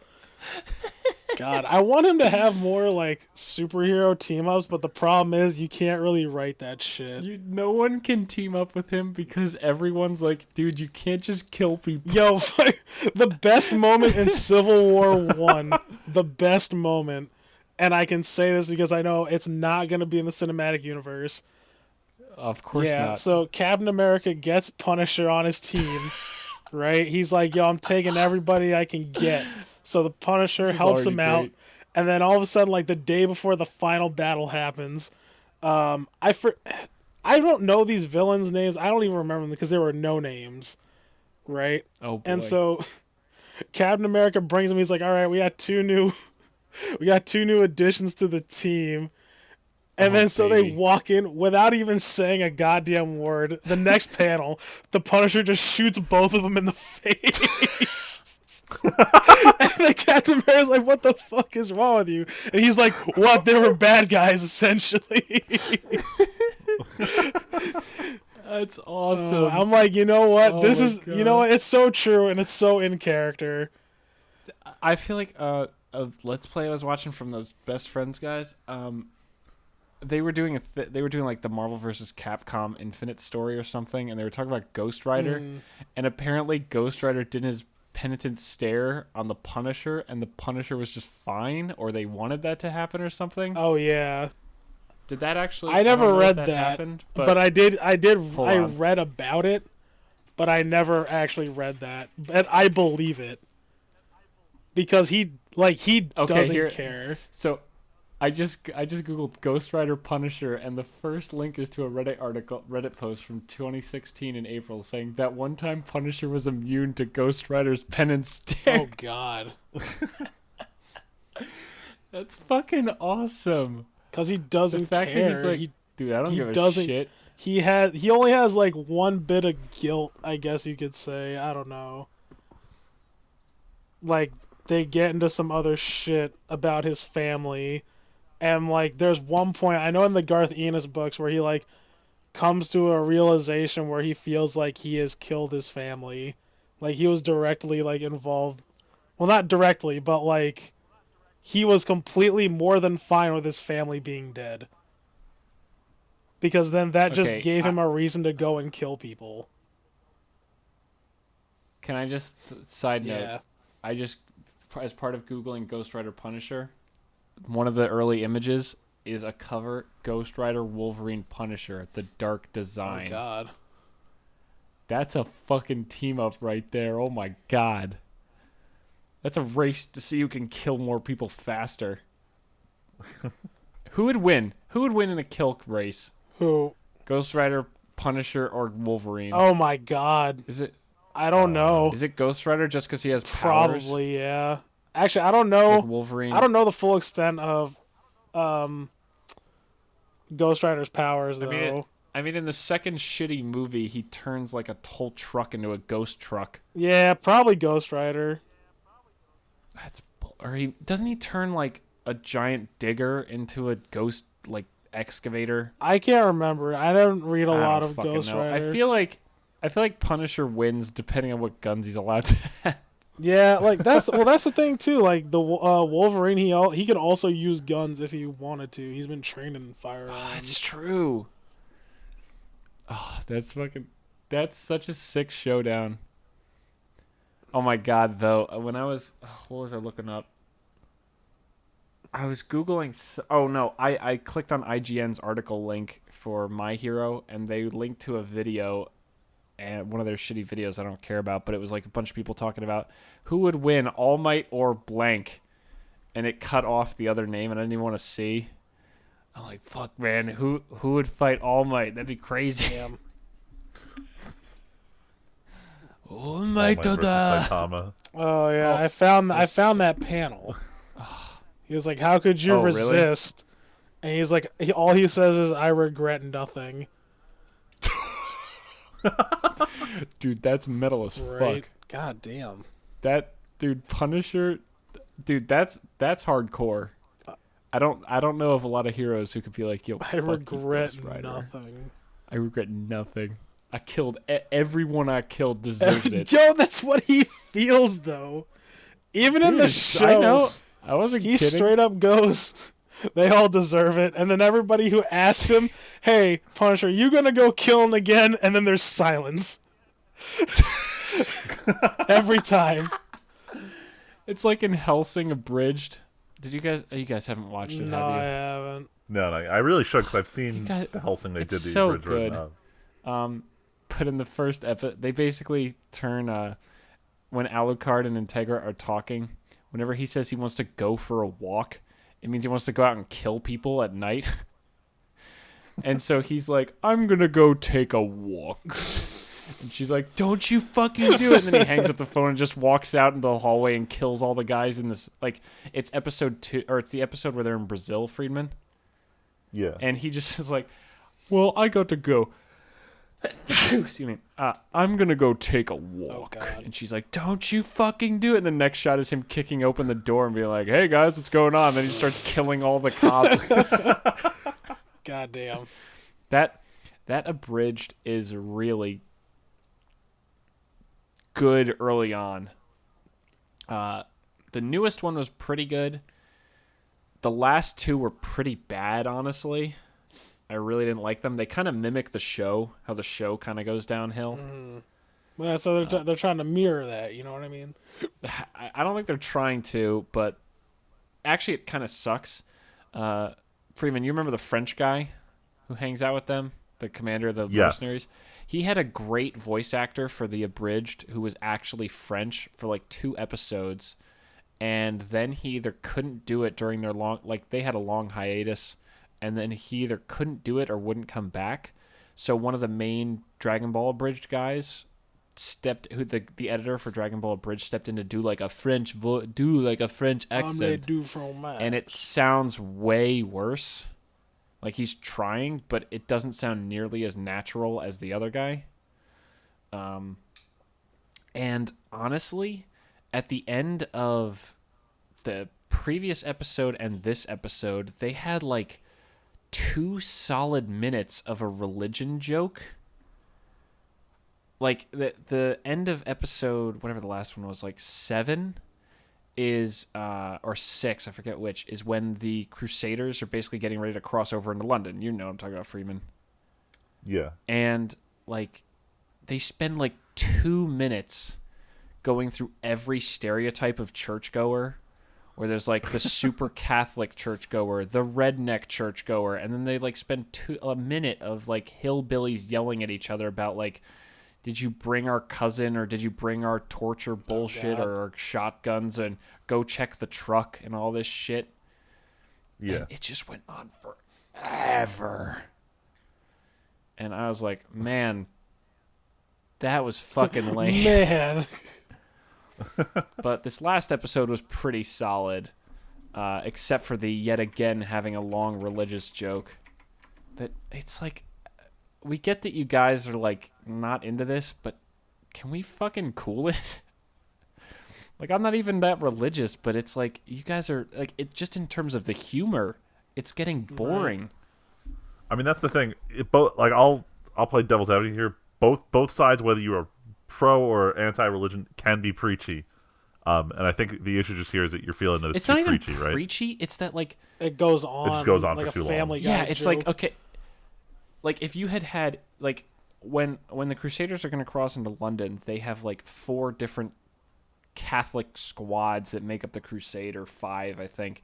And they have like, if they had like one sentence as each stereotype, it'd be like, haha, that's funny. But then they like get to the redneck one and they just keep going. And it's like just two redneck guys talking while no one else, while there's nothing going on. It's like, okay, we get it. There's rednecks who are very Christian. That's hilarious. Can we fucking get back to the interesting bit? Nope. And then in the newest episode, they basically have a point where like God and the devil start talking inside Alucard's head for like 2 minutes straight, where God is like, "Oh, hey, devil. Hey, God, what's going on?" That sounds almost Just, cringy. it just goes. It is. But the rest of it, honestly, that shouldn't make you not watch it. Like the first few episodes, I'll quote I when me and Val first started dating and we watched it together, I rewatched it so many times in such a short span. I was almost able to like quote the abridged series. Jesus. Oh wow. It was fucking great. And that's where I got into doing my Alucard voice and my evil laugh. Was like from watching that show and the abridged. Sick. But yeah, it's fucking good. So is Dragon Ball abridged. Yeah, Dragon Ball Bridge is really good. You know they actually have gotten so big that they're doing an official dub for an anime movie? Yeah. Yeah, I Didn't we heard. talk about It's that? fucking wild. Probably. We did bring that one up. I didn't remember. 2004 though. 2004. Yeah, I think. No, we should Do you probably wanna start. wrap it up yeah, here? I was gonna say let's start calling it. Freeman, what are you I know doing there this was- week? This week, all right, so it's for Thanksgiving. Yeah, Thanksgiving week. I'm not really sure yet. I'm thinking I'm just gonna marathon Pokemon. Like I said, I've got some catch up work to do with anime. I want to clear out all the older shows and see if there's any stuff from last season I really want to do. There's this one show that no one would shut up about when it came out like 6 months ago called March Comes Like a Lion. And it's this story about some kid overcoming depression, and apparently it was really, really good. And the second season started 6 weeks ago. So I want to see if I can work my way through the first season. But I don't know if I have time for it. Well, honestly, everything's up in the air right now. I did start watching... I gotta stop talking about it. I started watching the show that was done by the Gundam team when they do their shows during the off-season. And Code Geass is a great example of when they do a cool show during the off-season, it pays off. But they tried to take everything that made Geass great, which was just the unending plot twist and crazy shit constantly happening. Man, we haven't watched episode 2 yet. Not gonna lie. Oh, you gotta follow through on that. It's so. But point it's is, so the show. just Death Note with robots. Yeah, no, that's what's good Yeah. about it. But this other show, Valve Rave, the problem was I saw the first episode and it went from like 0 to 100 real fast. And I'm like, wow, this is really good. But then I saw the second episode and I'm like, wow, that went from 100 to 200 real fast. And every episode has still been that. Like there was one episode where like they jettisoned their high school off of their space colony and declared like they were their own independent nation from the rest of the universe. But then like the cooling unit in the high school stops working, so everyone starts freezing to death. And then, like, people start fighting, and then all of a sudden, like, no, power's back on. Let's make a J-pop music video. So they do that for 3 minutes. Like, the show is just, like, throwing ideas at the wall and seeing what sticks. And there's God, just, like, what the fuck? space robot vampires who are betraying the Empire. That sounds against each- like, amazing. this, like, I'm 5 episodes in, and the show's already losing its mind, and it's got 2 seasons of 12, so I want to know how it ends. Sweet. So I'm probably going to watch that this weekend. And then I'm picking up a couple Magic cards I probably don't need just because everything went down in price because of the Freeman, did you already do Iconic it? Masters Did you already release. do it? Did I already do Did what? you already order? No, nothing yet. Wait for Friday. Kickbacks from TCG. Oh shit! I'm Yeah. waiting to All order right. my Mana Drain. Yeah, I'm just picking up stuff like was it like Horizon Canopy? Yep, it's Cards gone that down. were formerly really expensive are now below $30. Older new art. I just want to. The new art is the cheapest. I'm just trying to get them for the sake of It's having fine. a playset. It's fair. Yeah. But we'll see. Yep. Hold on. Before we go all the way through with everyone doing what they're doing next week, I know there was one question Oh, asked last shit. week. Was there? I'm sorry. Yeah, Kid Creator asked a I question haven't about. checked YouTube in a few days because I uploaded up like a fuck ton of videos because I marathoned a shit ton while I was off 2 weeks ago. Let me check. Freeman, you can read it if you want, unless you don't Sure, I was have it reading pulled what Kid up yet. Creator said. Said that he agreed with what EA was doing, but on a side note, first of all, he wanted to wish Tyler a happy Oh, birthday. Thank Yeah. you, sir. But the question I noticed in here was he had mentioned that he started watching Code Geass and he thought it was so good so far. But the question was, he was part of a discussion. He started talking about SAO and how people's thoughts were that the main character is overpowered. An argument was brought up that a lot of main characters in anime are OP. What are your thoughts on this? I've gone into depth a decent amount on the podcast, and this is a trend we've seen a lot of recently popular anime, that the main character is just overpowered. And you could argue that certain characters like Lelouch do have a strong ability, but as you work through Code Geass, you'll start seeing more and more scenes where him using his power really came to bite him in the ass. And it goes to show you that like he was never really all that powerful to begin with, because it required a lot of thought and managing what he was going to do, and sometimes not doing that was more disastrous if he had done anything at all. But that's specific to Code Geass. The problem with OP characters is you look at Kirito from Sword Art Online, and you go to episode 4 where there's the whole threat of that one guild that kills people. Except when they finally go to kill him, you find out that he's so high level, his health regen out-regens their damage. Meaning they were never a threat to him ever at all. Pointless to even bring them up. Yeah. Then you go to episode 11, where he gets fucking killed by the main villain. Except he doesn't die. Yep. Why? They don't explain it. He survives dying because he's the main character. The problem is, if I want to actually care about a character, I need to know that there's some logical way in that universe that they could be at risk. Mm-hmm. If there's no way they're at risk, I'm not going to give a shit. Like, episode 4 of, what's that show? The one Netflix has. 7 Deadly Sins. There's one part where all these assassins are going after the main character. Some dude poisons him 5 times over and then proceeds to stab him. Except, guess what? That doesn't even faze the main character. Oh my At that God. point, I stopped caring anytime he was in danger. Because I'm like, he can't be killed. Like, why do I give a shit about whether he's going to lose this fight? No, he's not. He's going to lose. It's going to He can't lose.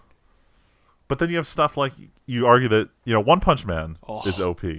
But him being overpowered is... it's played for laughs. It's not a real plot device. A lot of the plot revolves around other characters who are normal heroes and how they interact with the fact that there is someone like One Punch Man in their world.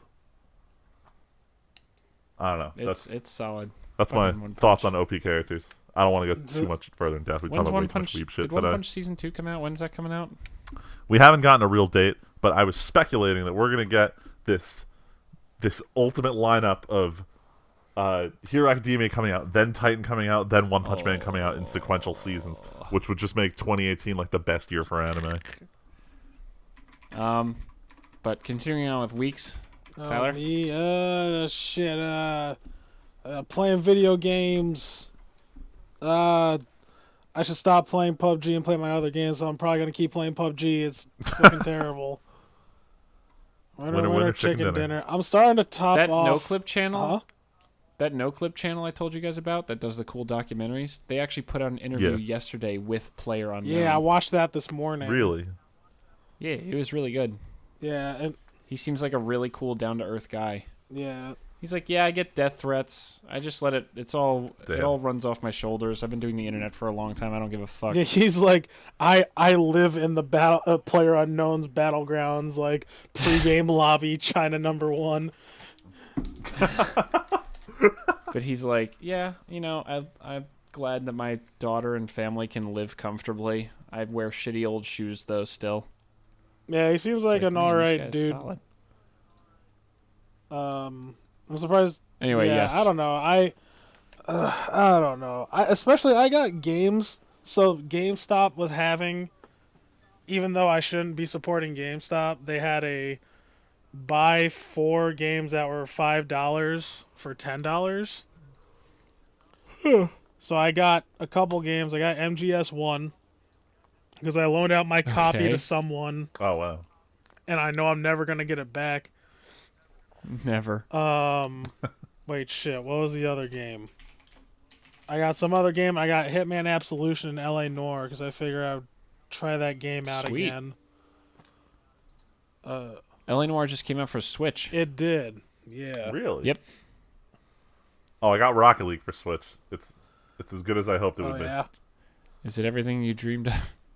Oh, and then I'm trying to get a couple games from Black Friday. I'm trying to get Nier Automata and The The spice. fractured butthole. Oh, yep. Yeah. Hell yeah. And that's Those games are so yeah. much So fun. I don't know when I'm gonna play these games, but they're gonna be here, and I'll figure it out. But yeah, outside that, I really got nothing going on. Maybe I'm see heading. Justice League. That's right. Oh yeah.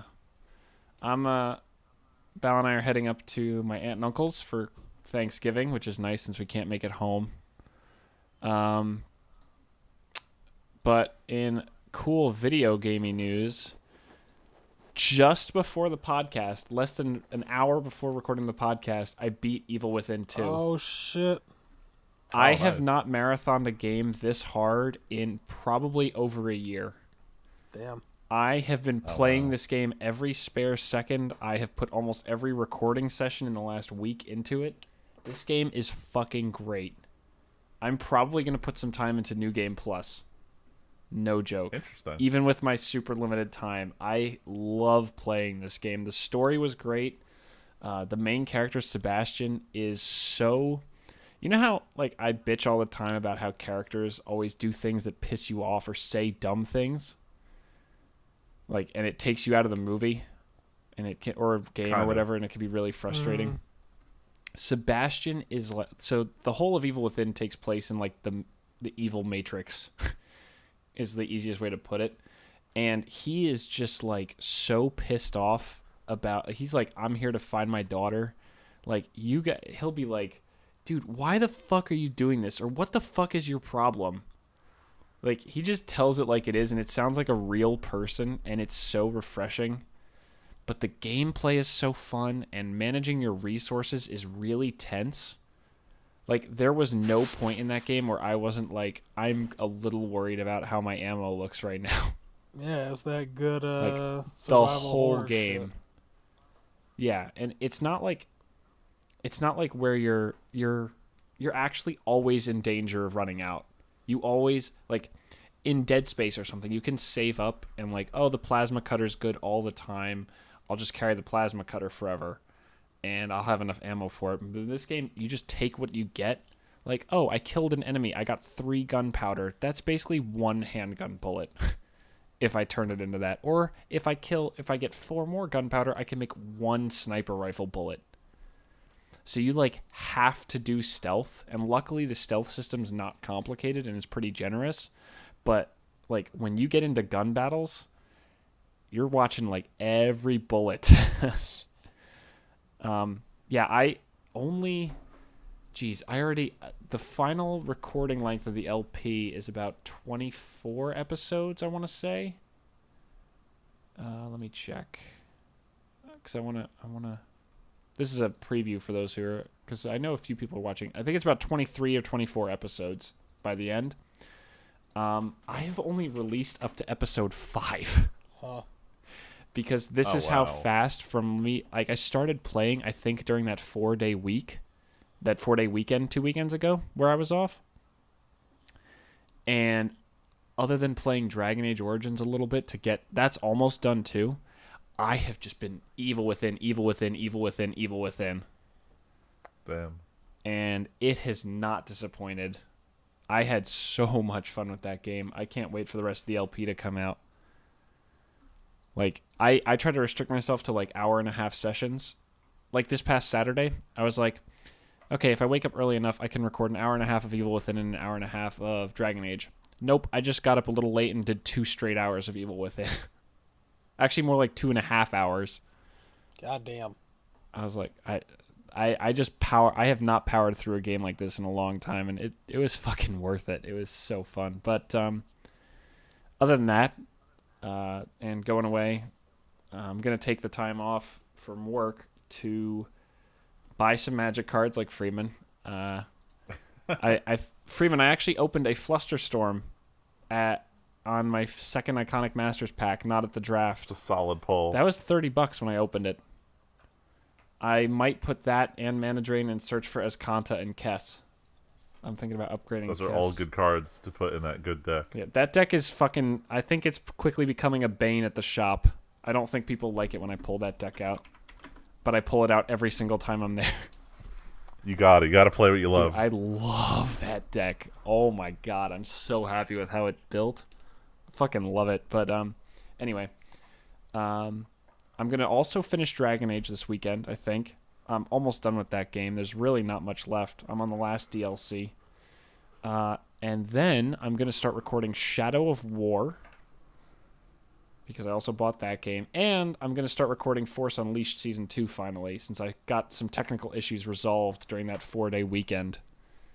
I was having massive recording problems that whole time, and I finally got them fixed, so I'm going to start recording that. Other than that, just going to try to get as much done and get in some time at the shop playing more Magic, because I'm trying to get better at Magic.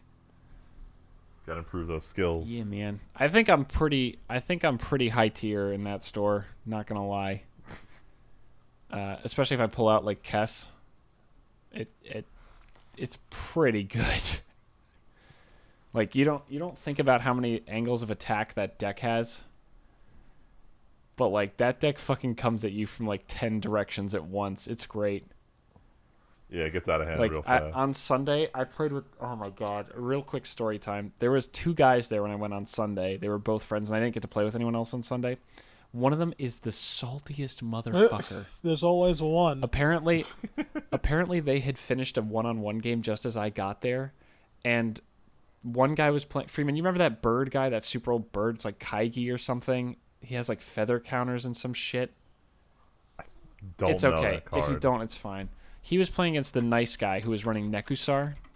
The Nekusar guy fucking mulliganed to 2 cards in hand, and won the. Why the fuck was feather counters like a real mechanic? The guy playing Nekusar won the game, like an hour later, off of reverberating a clone legion and double copying the other guy's stuff and killing him with it.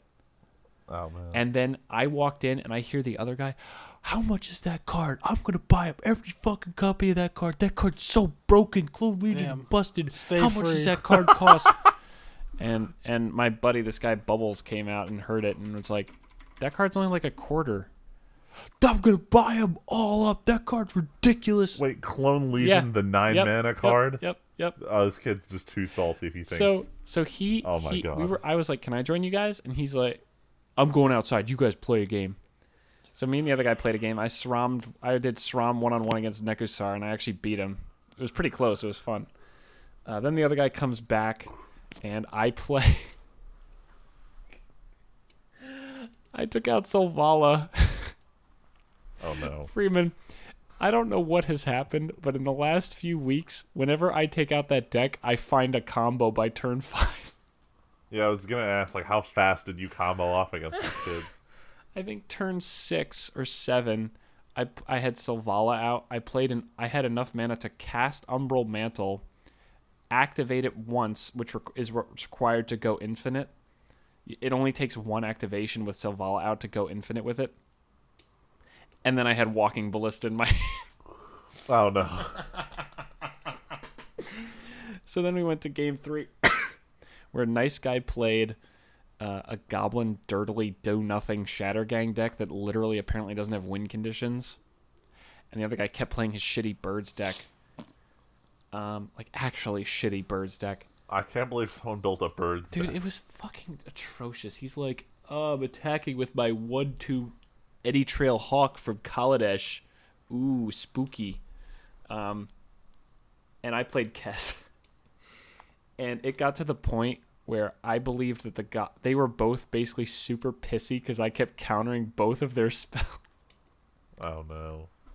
You were that guy. And then the fucking Goblin guy's gonna attack for lethal, and so my only trick, he had a Coat of Arms out and a Goblin Chieftain, and I had a Silumgar's command in hand, and my only opportunity, because he'd played a bunch of goblins, to stop him from swinging in and killing me was to bounce the coat and kill the chief on beginning of combat. And when I did that, he scooped, and he's like, "I was going to attack the other guy." And I'm like, "Well, I didn't fucking know." Damn. And then then Salty Guy fucking picks up his cards. And I'm like, "What are you doing?" He's like, "Well, you said you only had a land in hand." I'm like, "Yeah, but I could have played my commander and played something from my graveyard or drawn something good. And he's like, yeah, but I had lethal in the air. I'm like, fuck you, dude. Come on. Who, like, Did you look at the top deck? Did you look at your top card and see if you had an answer? I had a cycling land in my hand, and I can't remember what the top card was or what the second top card was, but I also had stuff in my graveyard that I could have cast. Like, I could have easily... Was he like in a rush to leave, or did you guys go No. to another game? I left after that because I was like, dude, Okay, I can understand thinking that I might want to scoop because I complained about what was in my hand, but don't fucking presume unless I'm picking up my cards that I'm actually scooping. Yeah, I never said really the words, shouldn't- I'm scooping. The general consensus is don't pick up your cards unless you yourself are conceding. He was just being... And then the other guy's like, I'll actually give it to this guy. And I'm like, I don't fucking want your pity. You guys were... And then, like... But then I actually felt bad because the nice guy, I was getting super salty, I'll admit it, about the fact that they were both bitching hard about me countering their stuff and stopping them both from doing major plays. Like, they were both, like, able to build up, but if they tried to do something major, I would just slam down a counter or whatever and stop them. He's like, yeah, I feel like I can't do anything. And then 5 minutes later, I'm like, I put my hand down. I'm not doing anything right now. And he's like, I hope it's not anything I said. Oh, God.